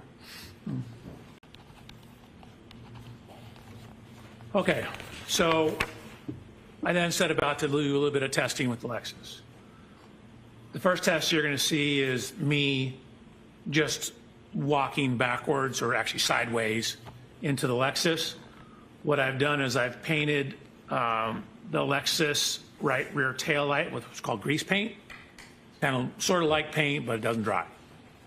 And then I have backed up sideways, side shuffled into the Lexus with my arm out to see what the damage pattern looks like, or basically where someone of Mr. O'Keefe's height's arm would contact the rear tail light. So then what you see is I've shown the photographs again. I show the paint transfer onto my arm. The yellow grease paint on my hand was to show where my hand would hit the taillight. And so just kind of me walking slowly sideways into it, the approximate location of the taillight, and I'll line it up with the broken taillight in a second, lines up with the approximate location of the lacerations on Mr. O'Keefe's arm. Dr. Welcher, let me ask you a question. When you're engaging in these demonstrations, are you attempting to try to show exactly how Mr. O'Keefe was struck? No. So we don't know exactly how he was struck, and pedestrian impacts are extremely sensitive to exact angles, and so where exactly your foot is, whether your foot's off the ground, can have an effect on where you end up after that. We just don't have enough information in this case to determine all that information. We know the taillight was broken. We know the glass was broken. We know we have damage to the rear of the Lexus. We know we have lacerations in Mr. O'Keefe's arm. So I'm trying to see if there's any correlation between all those. Well, can body posture on a clip or a side swipe collision change the trajectory or the injury? Of course. Can the way somebody moves or reacts before impact change it? Objection, Your Honor. Sustained. What are other things that can change the trajectory of the person and the injuries? So, for example, if you get hit and knocked off balance, or clipped and knocked off balance, you can take additional steps. That'll affect how far your body travels. If you have one foot on the ground versus the other foot on the ground, affects how the body rotates. If your arm is at 90 degrees or 85 degrees, will affect the kinematics. We attempted to model different possibilities, and we're getting results that were all over the map. Small changes in the pedestrian position give you huge change in the output. And so from the text stream data, we don't know exactly when in the text stream data he was hit. So we don't even know the exact impact speed. In most pedestrian reconstructions, you typically have a point where the impact occurred, like where the person was, like in the crosswalk, for example, and they get hit and their tire leaves a rubber scruff. That's called the area of impact or point of impact. You then can look at how far they were thrown and using some laws of physics, calculate how fast the car had to be going. Well, we don't have that in this case. We don't know exactly where Mr. O'Keefe was on the roadway when this happened. Sorry, I'm about to go to the next slide. Oh. Without having an exact point of impact or an exact speed or an exact body position, are you able to specifically replicate the actual collision and the way Mr. O'Keefe's body would move? Exactly replicate? No. And again, in terms of how he would move, again, we don't know where exactly on the roadway he started. So in terms of how he moved, that's a function of where he started. We don't know if when he was clipped, he took an additional step before falling backwards. So that will change how far you are off the roadway. So the impact, which you'll see in a second, even at 2 miles an hour, will induce rotation of the body. So depending on the speed, the higher the speed, the more rotation. So if I may, so slide 111, this is simply showing where I walk sideways, how this lines up with the location of the lacerations on Mr. O'Keefe's arm. Here's the post-contact scuffing on the taillight. Here's a picture of Miss Reed's vehicle on the right-hand side. So now I said, okay, you know, that was me walking into the car. Let's have the car drive into me. I did this at very low speeds. And you'll see, and we'll show this from 2 different angles. That's me showing I'm doing test 2.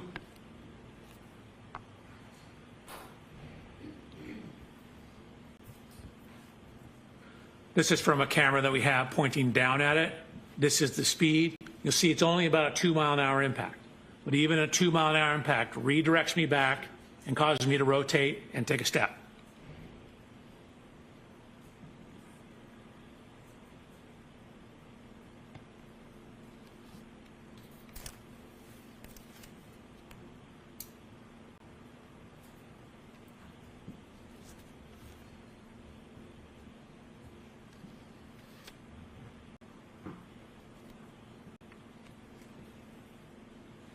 Veronica, can we approach, please? Yes.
And what slide is this? I think I just can't see it. What slide is this? 114. Thank you.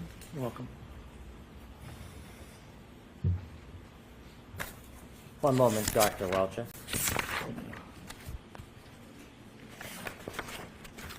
When you were showing us this video, you walked to the side of the passenger side of the car, didn't you? I did. And why did you do that? I was discussing with them what to do. You were discussing with who what to do? The driver. In no way were you trying to imitate or give a demonstration of what you believed Mr. O'Keefe's movements to be? Oh, no. This speed's just 2 miles an hour. I was having a discussion with the driver about what we needed to do to conduct the test. So when you walked up to the passenger side, it wasn't to replicate a study or a movement or give an opinion? No, that walking had nothing to do with this case except for me instructing the driver what to do. Thank you for that clarification. Sorry about that. No apology necessary. Could you go back to the beginning when you were explaining this so we can go through it? So this is the dynamic test 2.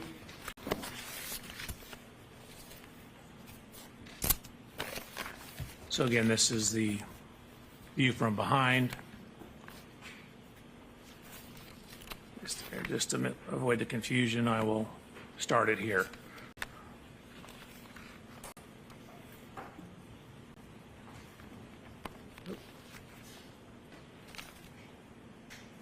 What speed is the car traveling? You can see it.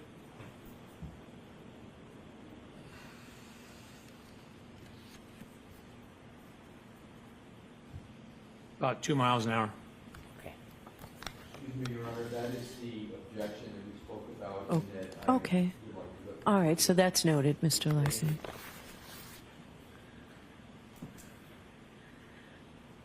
So similar to the other test, this is the post-contact image of the transfers onto my arm. Actually, the yellow paint you can see from my hand is here. This is from the arm and forearm. Here's the paint transfer pattern.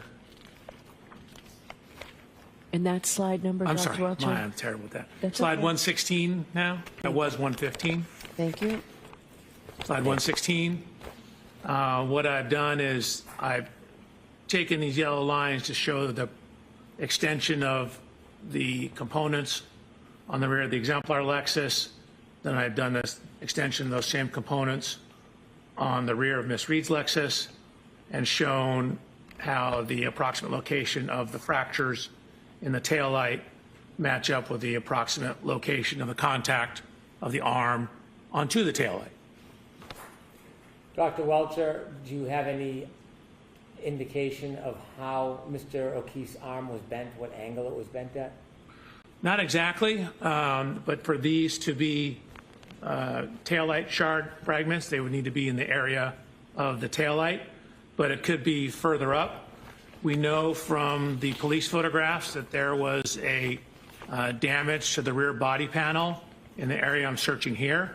So it's possible his arm was a little higher up and the glass hit the rear of the Lexus and caused that damage. In the bottom right. Excuse me, Your Honor, objection and speculation. I will strike that last part about the glass. Thank you, Your Honor. The purpose of the circle is for what, Dr. Welcher?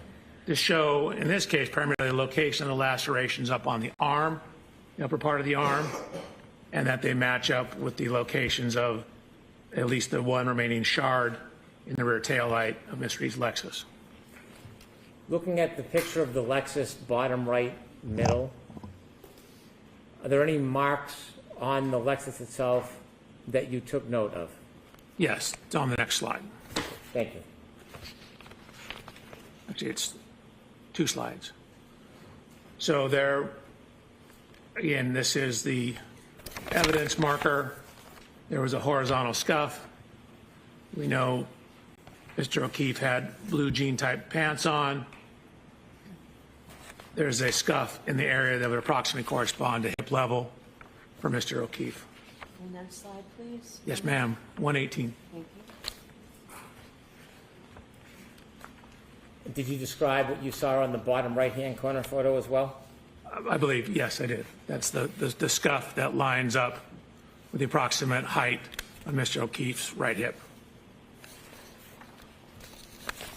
So then I included previous image that you've seen, slide 119, with the reconstructed photograph of the rear taillight, showing where some of the fragments are.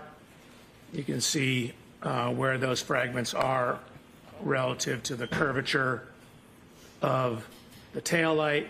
They'd be in the area somewhat centered within the region of the two yellow lines on slide 119. Is there anything about the photograph in the top right-hand corner that's important? If so, could you zoom in and show us? So again, it's showing that this is when it's, I believe, in the Sally Port at the police station, showing that scuff on the right rear body panel.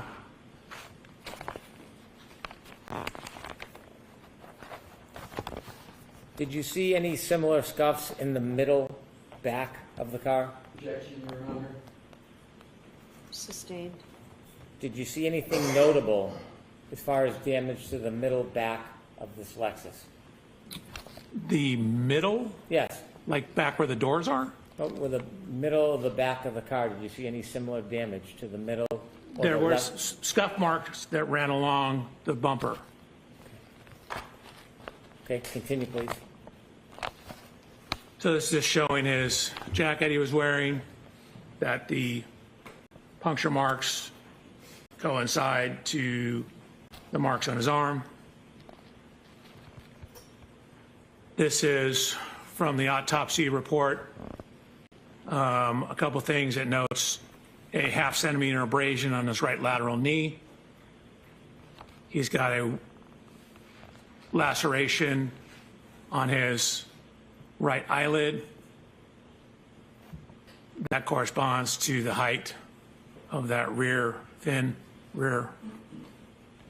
wing on the back of the Lexus. Your Honor, I'm going to object. Sustained. Thank you. How tall was Mr. O'Keefe? 73 inches tall, 6'1". And how high was that wing from the ground on the back of the Lexus? It was about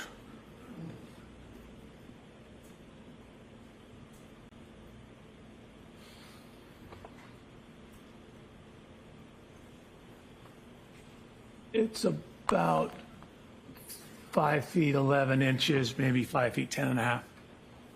Thank you. You're welcome.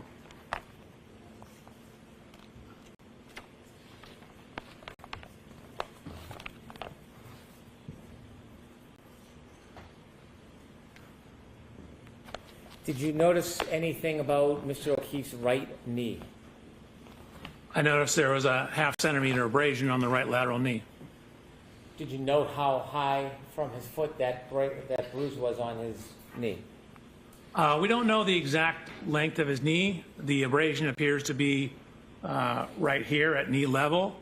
If you go back and look at where my knee is, that would be at the approximate level of the bumper. And could you focus in on the bumper to show it relative to the height of your knee? Sure. Oops.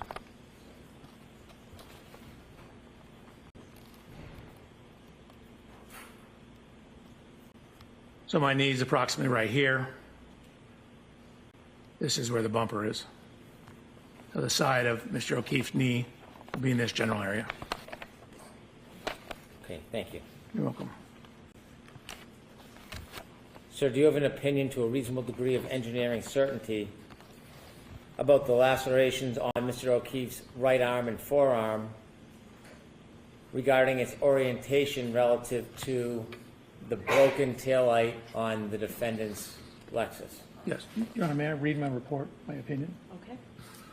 The location and orientation of the laceration on John O'Keefe's right forearm and arm are consistent with the geometry and orientation of the right taillight of the Reed 2021 Lexus LX 570.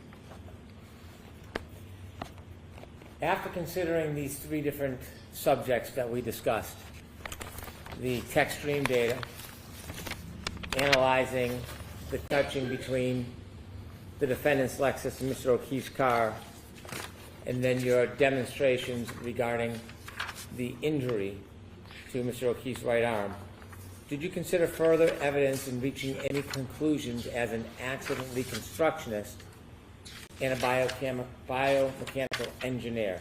Yes, I did. Could you turn us to slide 124, please?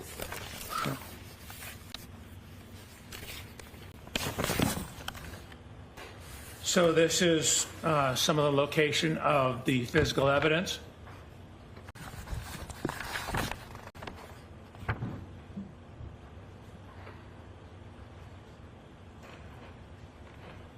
Red plastic, clear plastic. His point of rest was indicated to be 7 feet off the roadway. There was a sneaker that was found near the curb.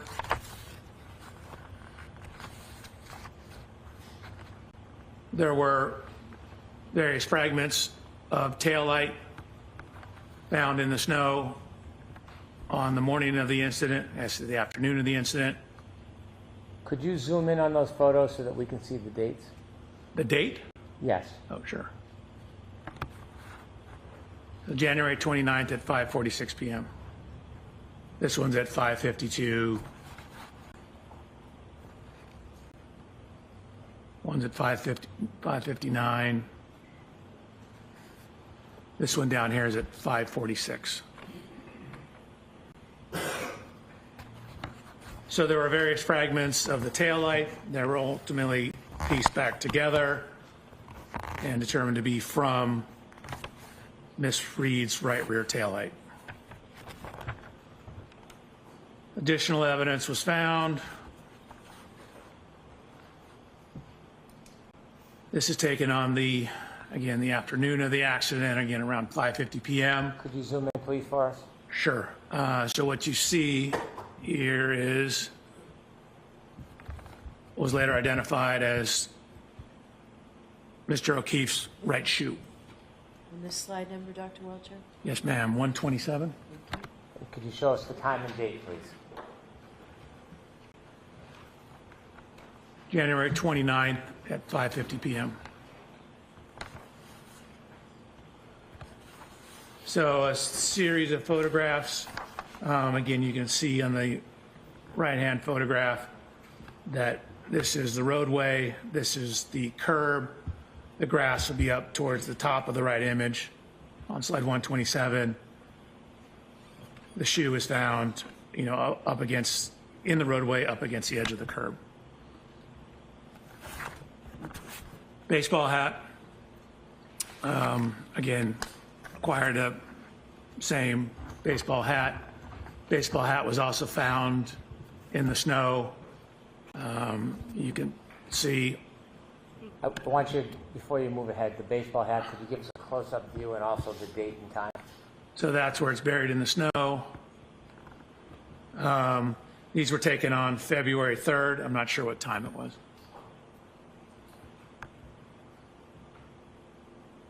There was also red liquid identified, I believe they indicated to be blood, in the snow as well. And could you give it? So, I'm going to sustain that objection and strike the last part of it. I understand. So we don't need to come to sci-fi, right? Just describe the color of what you saw rather than what it was. There was red coloration in the snow. And could you give us that date if it's different than February 3rd? I thought that was February 3rd as well. Is there a date on the photograph to the left?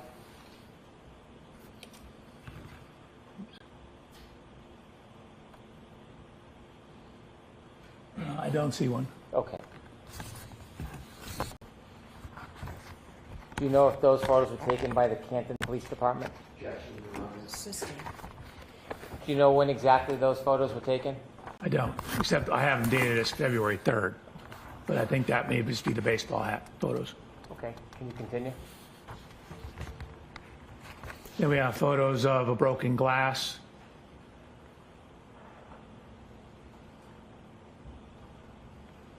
Surrounded by red marks in the snow.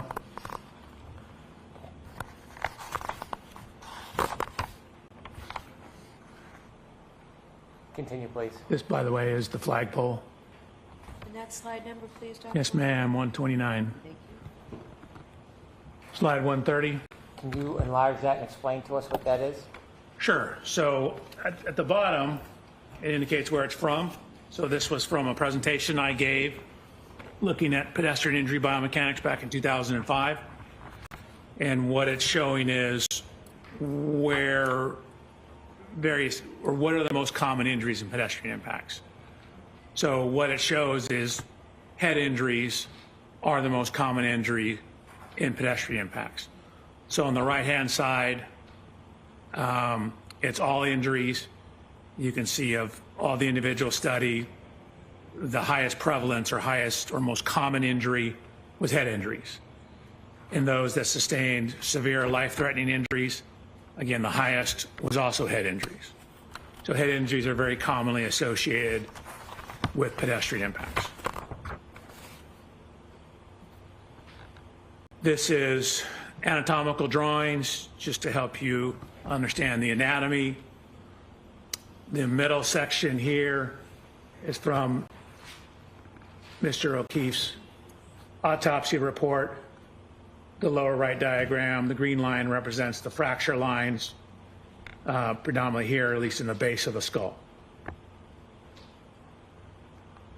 So in the biomechanical and forensics just means the legal related scientific industry, there's something called hat brim line or hat line analysis. And what it is it's looking at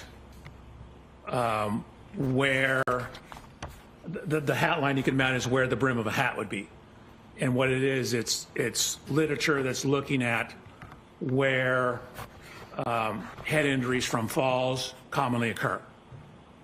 Your Honor, I move to strike that. I'm going to strike. I'm going to strike. Removed from the screen. Yes, yes. Thank you, Your Honor. So that was slide 131. No, that was 132. I moved it sorry. because you said to take it out of the screen.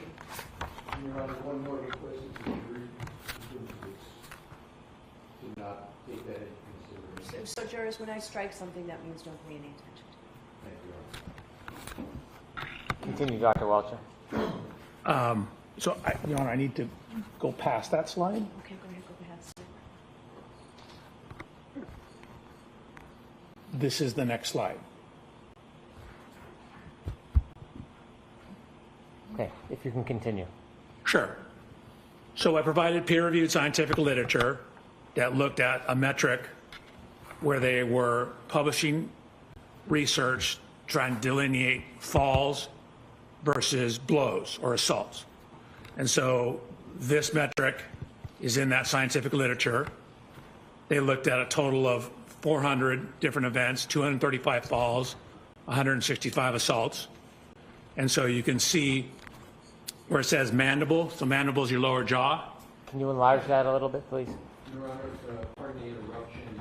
I'm moving to strike. Yeah, let's take that slide down, and I'm going to see you inside. Please.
Mr. Alessi, Mr. Brennan is going to do this in open court. Just talk to Dr. Welcher for a minute, okay? Yes. Is there any objection? I have no objection. Are we on the transcript or not? Yes. Right. Yes. Okay, wait a minute. I'm sorry.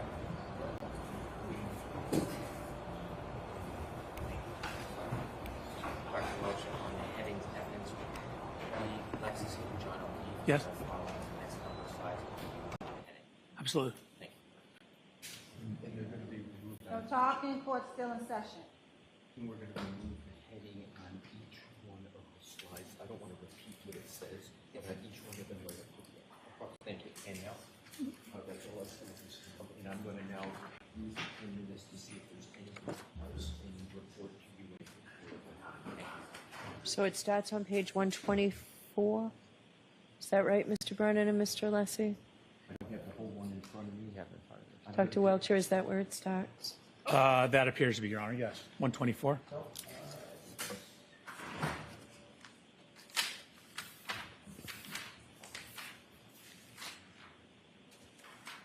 Start now 123. I have to start. I actually have 122 is already redacted, but I have it at 123 as well. All right, I don't have it on 123. 123 was a blank slide. May I approach, Your Honor? Yes. I have 123 as a blank slide. Okay. So So from 124. triple M, you do not have that. For 124. Thank you. Yep.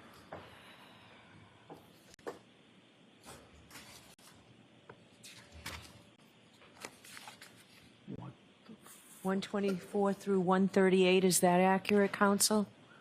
Checking out what it is.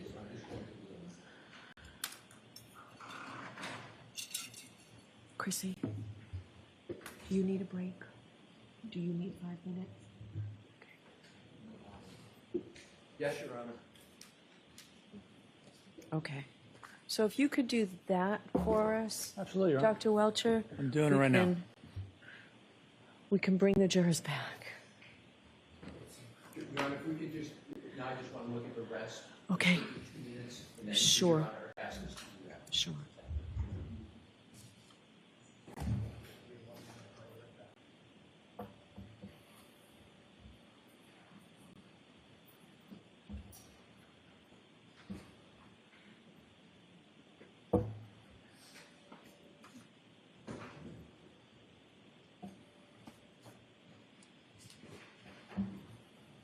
May I confer with Mr. Brennan on one point? Thank you. Mr. Brennan, may I ask you to approach you? Thank you. Not on the record, Chrissy.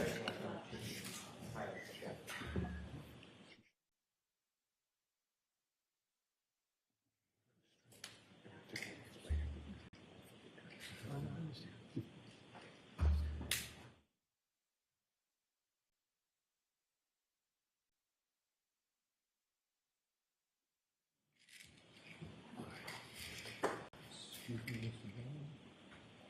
One moment is this right here. That's fine. That's cool.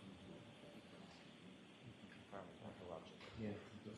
Your Honor, Mr. Brennan is giving me permission to confer with Dr. Welcher about. Sure, and it won't be on the record, right? Yes. You want it on the record? Do we need it on the record? No, thank you. Okay.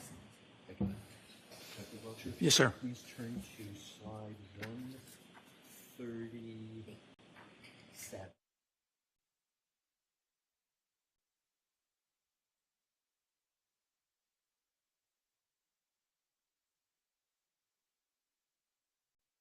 For that opportunity.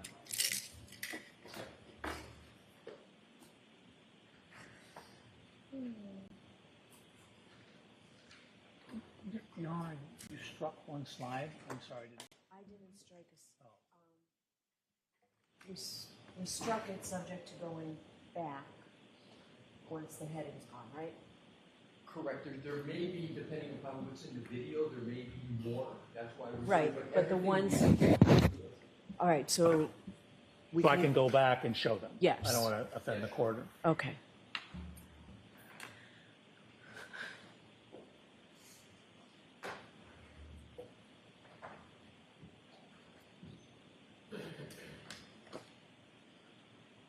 So are we starting on slide 132? 132, Your Honor. Okay, thank you.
May I inquire if Dr. Welch's PowerPoint is ready on the screen? It looks like it's up. Is it ready, Dr. Welcher?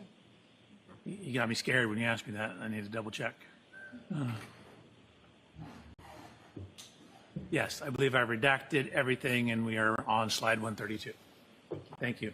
And by the way, It appears that way to me, Mr. Alessi, from here. the battery died on this. Okay, thank you. Whoever in charge of. I mean, I brought my own, fortunately, but actually, no, I can't find mine.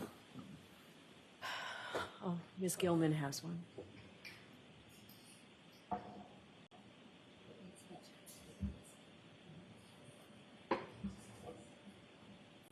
Oh, backup. All right. Troy. Equally bad. These laser pointers do not work on those monitors. Yeah, we've had that too.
Please be seated. Court is in session.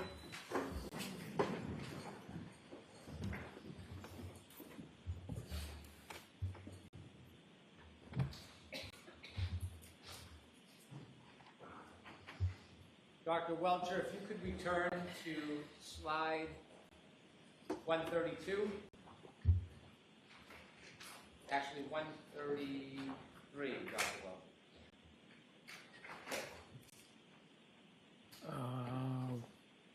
Is that me or?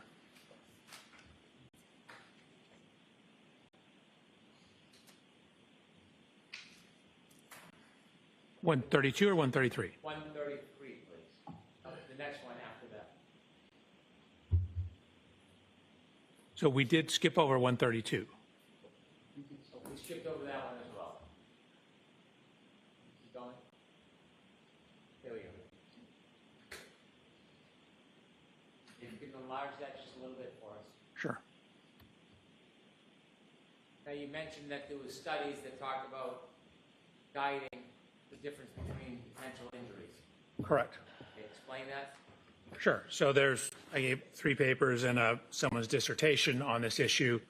They are creating a analysis methodology to differentiate whether the nature and pattern of injuries are more consistent with a fall or more consistent with an assault, or they're calling it blows. Okay, could you walk us through what this chart means? Sure. So this is their flow chart in terms of their assessment. So it starts at the very top. You can see they analyze a total of 400 events, 235 falls, 165 blows or assaults. So what you do is you ask yourself on the first set of arrows, you look at the mandible, the jaw. And M or S, as you can see at the bottom down here, refers to a simple fracture or multiple fractures. A is no fracture. Mr. O'Keefe has no mandible fracture. So that means we go down this row. It then looks at all facial fractures. So these are the bones that constitute the face. So if you have a facial fracture, you go to your left. If you have no facial fracture, you go to the right. So if you have some event, no mandible fracture, no facial fracture, what they've indicated that is predominantly associated with falls and not assaults. Thank you. You're welcome. In addition, did you do any further study on the force of a person falling back and landing on their head? Oops, I did.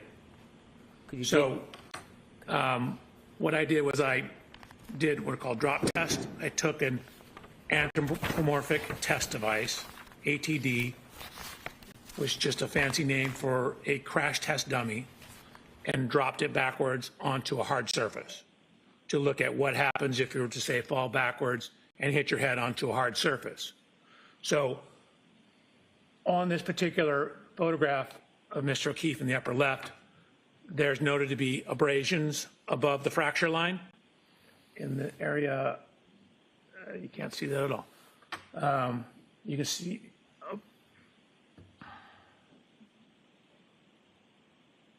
noted to be abrasions right here. Your Honor, I brought a hat. That was the one I used in my testing. May I put it on and demonstrate something? Mr. Lessie, If you would like a sidebar, or I can. are you objecting? I am objecting. That's sustained. No, you can't put it on. Okay. So I will show you the dummy test I did. Watch when the shoulders hit the ground and the head hits the ground. It creates kind of an arc path that will drag and slide objects up the head. So if you have something such as a baseball hat, it'll cause it to drag across the scalp, dragging it up to a similar location to where these abrasions are. So here's the testing. Again, this is a crash test dummies you see on television. This is myself.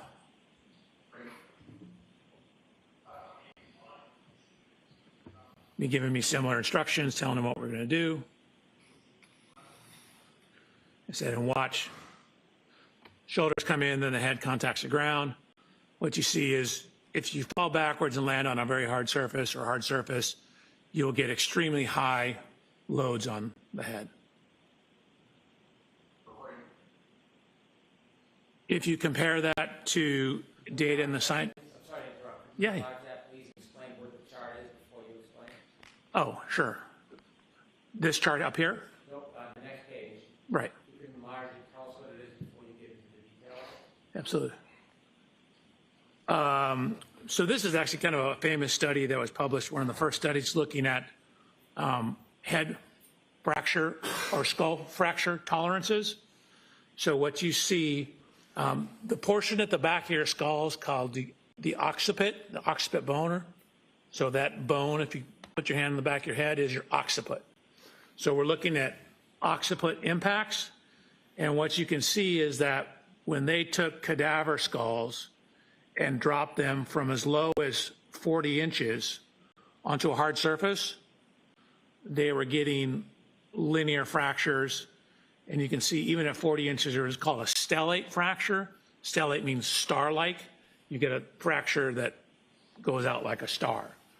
So even at a 40-inch drop height, you have sufficient force when landing on a hard surface to cause skull fracture and a level 3 type skull fracture. So Mr. O'Keefe, again, is 73 inches tall.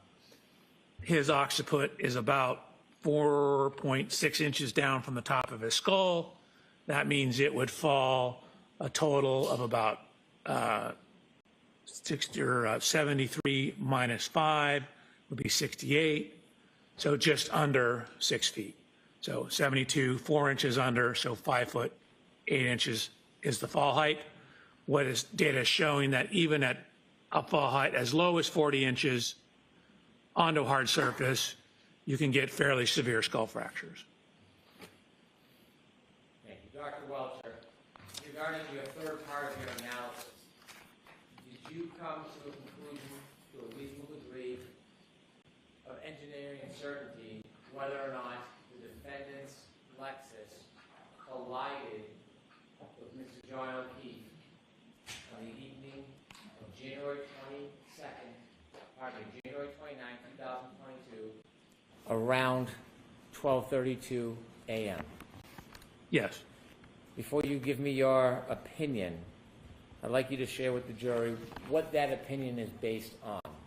Sure. So it's based on the 130 slides you've seen. It's based on my personal inspection of the Lexus, the correlation of the text stream data with the infotainment data, as well as Mr. O'Keefe's cell phone data. It's looking at, I guess, where the taillight wasn't broken. It's looking at the physical evidence at the scene in terms of taillight fragments, glass fragments, red color in the snow. We have the cell phone data, the location and position of the arm lacerations, the air temperature at the time indicative of sufficient to freeze, the location of the fracture on the back of his head relative to the scientific literature, my testing of forces available falling onto a hard surface, published science on the fracture forces associated with falls. And, I'm sorry, I'm reading from my report. I'm reading from my report. Can you answer without reading from your report? Probably. It's more complete if I read my report. Any objection, Mr. Leslie? I do on this question, Your Honor, reading from a report to this question. So I'm going to reference some data. So, try not to read that. Don't read from your report. Okay, Dr. Welcher, let me ask you again. Based on your analysis, data available, reviews, study, based on the fact that you are an accident reconstructionist and a biomedical engineer, have you reached an opinion to a reasonable degree of engineering certainty whether the defendant's Lexus struck Mr. John O'Keefe on January 29, 2022, around 12:32 a.m.? Yes. And could you share the bases of your opinion before I ask you your ultimate opinion? Sure. So again, you've seen my slide presentation. I've inspected the Lexus. I've looked at where it wasn't damaged. I've inspected the taillight. I got an exemplar Lexus. I ran lower speed contacts to verify that the injury pattern and location on the arm is consistent with the height and orientation of the taillight. I have looked at fracture tolerance data for falling backwards onto hard surfaces. I've looked at the metrics of where his injuries were and what injuries he didn't sustain. I've looked at the cell phone data, and then I've looked at Ms. Reed's interviews as well.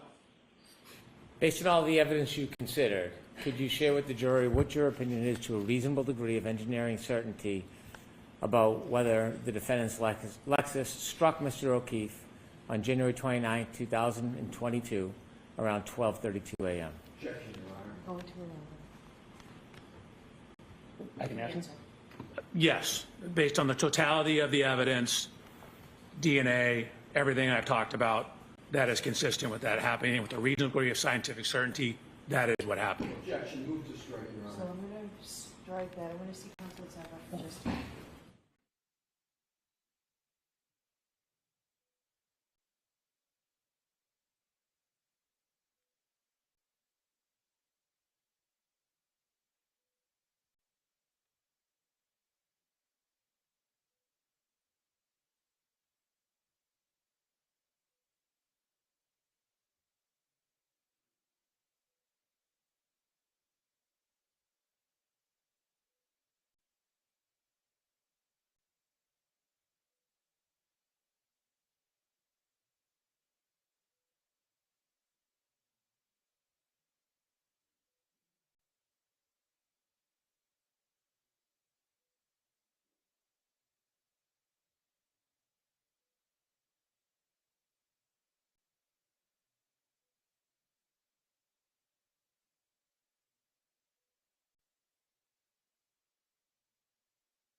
Dr. Welcher, we have to be back tomorrow anyway. Jurors, I don't want to steal any time okay, so those same cautions, please do not discuss this case with anyone. Don't do any independent research or investigation into this case. If you happen to see, hear, or read anything about this case, please disregard it and let us know, and please be very careful with your social media use. So we'll see you tomorrow. Oh, I'm sorry. We're starting an hour late tomorrow. Is that what this is? Yes. So we'll start at 10 o'clock tomorrow. I forgot about this. So we'll see you at 10 o'clock. The court officers will tell you about your specific directions.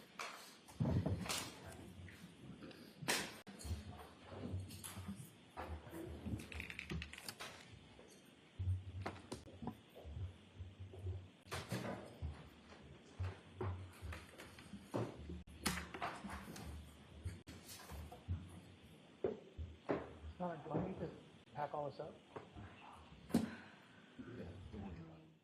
It's okay. I mean, I can come in early. I came in early this morning and set up. Welcome. I mean, we don't really want to.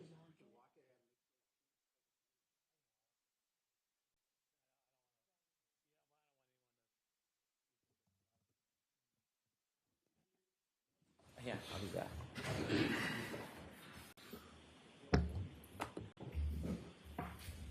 All right. Should Dr. Welcher leave? Dr. Welcher can step down. I know he has to come back and have his So equipment. just leave everything here. And then you'll come back in 5 minutes. Roger. All right. Yes, please. All right, so Mr. Alessi, I will hear you as to your objection.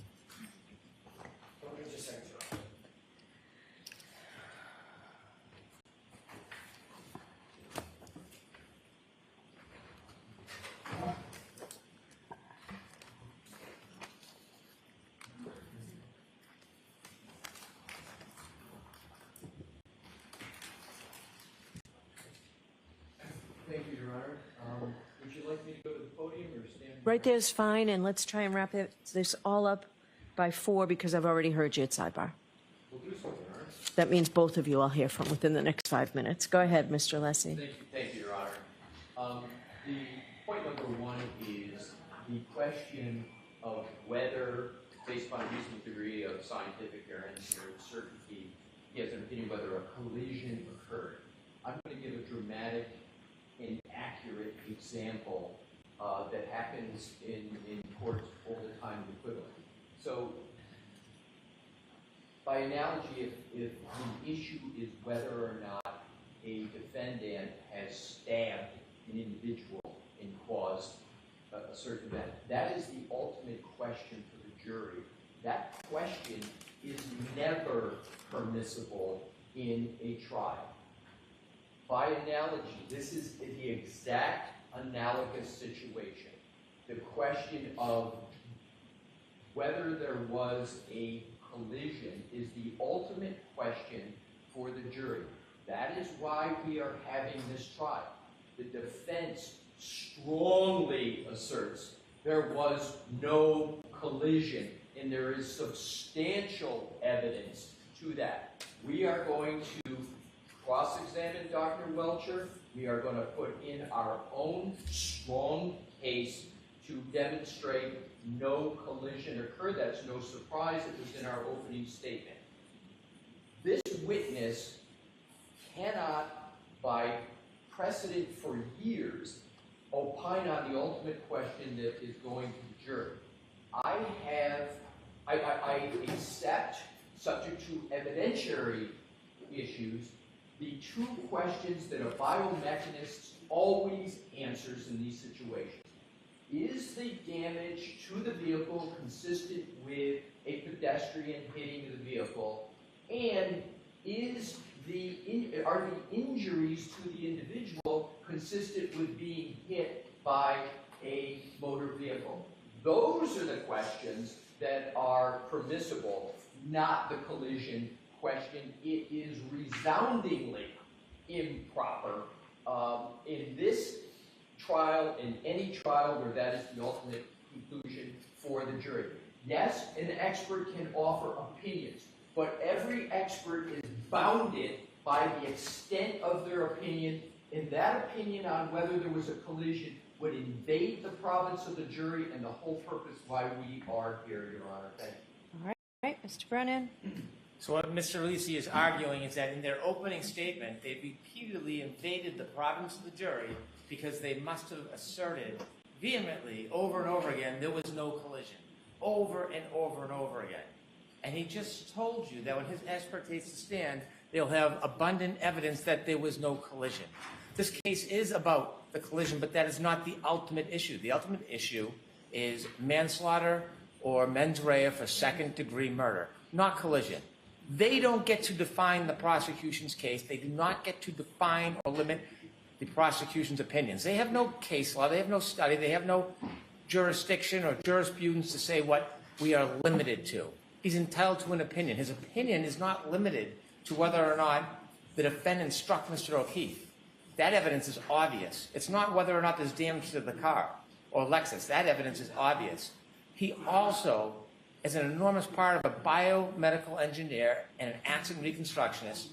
He studied the tech stream data. They didn't. He did. And he's entitled to give an opinion. The tech stream data, based on fact and science and data, tells us when, if you put it together with other evidence, and where, when you contribute it with other evidence, this collision actually occurred. We don't have to play peekaboo and close our eyes to the reality of the fact that the evidence supports the conclusion to a reasonable degree of engineering certainty that the defendant struck Mr. O'Keefe with her Lexus in front of Fairview Road. I am not interjecting the defendant. I always refer to her car, so it is sanitized, her Lexus. I've been careful about that. I don't have to, but I'm very careful about it. He is relying on the test stream data, the physical evidence, his independent studies. He is allowed to offer an opinion about whether the injuries are consistent with the damage to the car, whether the damage to the car is consistent with the injury to Mr. O'Keefe, and he's also allowed to answer, in his opinion, the issue of a collision. Putting aside the fact that that was emphasized and repeated in the opening statement, and it's going to happen again when other people testify. It's not our fault that ARCA didn't testify or look into the tech stream data or they don't have an expert for it. It doesn't belittle or limit that evidence. We expect to ask Dr. Welcher, does he have an opinion to a reasonable degree of engineering certainty whether the defendant's Lexus collided with Mr. O'Keefe on January 29, 2022 around 12:32 a.m. That is one of the opinions we're going to ask him, nothing to do with the ultimate opinion of guilt or innocence or whether it's manslaughter or there's mens rea for second-degree murder. And what was your second? You said that's one of the opinions you're going to ask him. What else are you I looking will at? also ask him about the consistent with, whether the injuries are consistent with. With what? I'm going to ask him after this part about the difference between a clip or a side swipe as opposed to a full-on injury, pedestrian collision from a front or back of a bumper, and there are further slides to emphasize that point. And so there'll be an opinion regarding that as well. And you, Consistency with a side swipe or a clip. okay, so this is not the end of Dr. Welch's testimony. He's just moving on to another area. It's close, but it's not the end. Okay. Go ahead. Yeah. Your Honor, here's a case. Attorney Brennan said, go to case law, here it is. Commonwealth v. Coleman, 366 Mass 705. And it stands for the proposition exactly that I articulated. I won't repeat it. Secondly, Your Honor, we practice what we preach. I have the ARCA report right in front of me, and I have the report of... Is that a new one or is that a... This is the new one. Okay. It's also, the old one is the same. So I can, either one is the same. They do not... Mr. Brennan incorrectly said what our experts are going to do. I don't know why he did that because he has these in writing.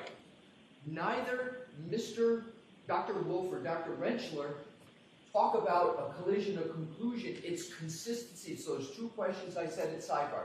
And for reference, Your Honor, for the most recent is page 15. There is no... I don't have that report, so I'd like a copy of that report. Your Honor, a copy, and I also, Your Honor, refer Your Honor to ARCA's existing report, which I'm going to do from memory. I think it's February of 2024 that was done for the U.S. Department of Justice and FBI, where they basically said and gave opinions on those two items I spoke to you at sidebar.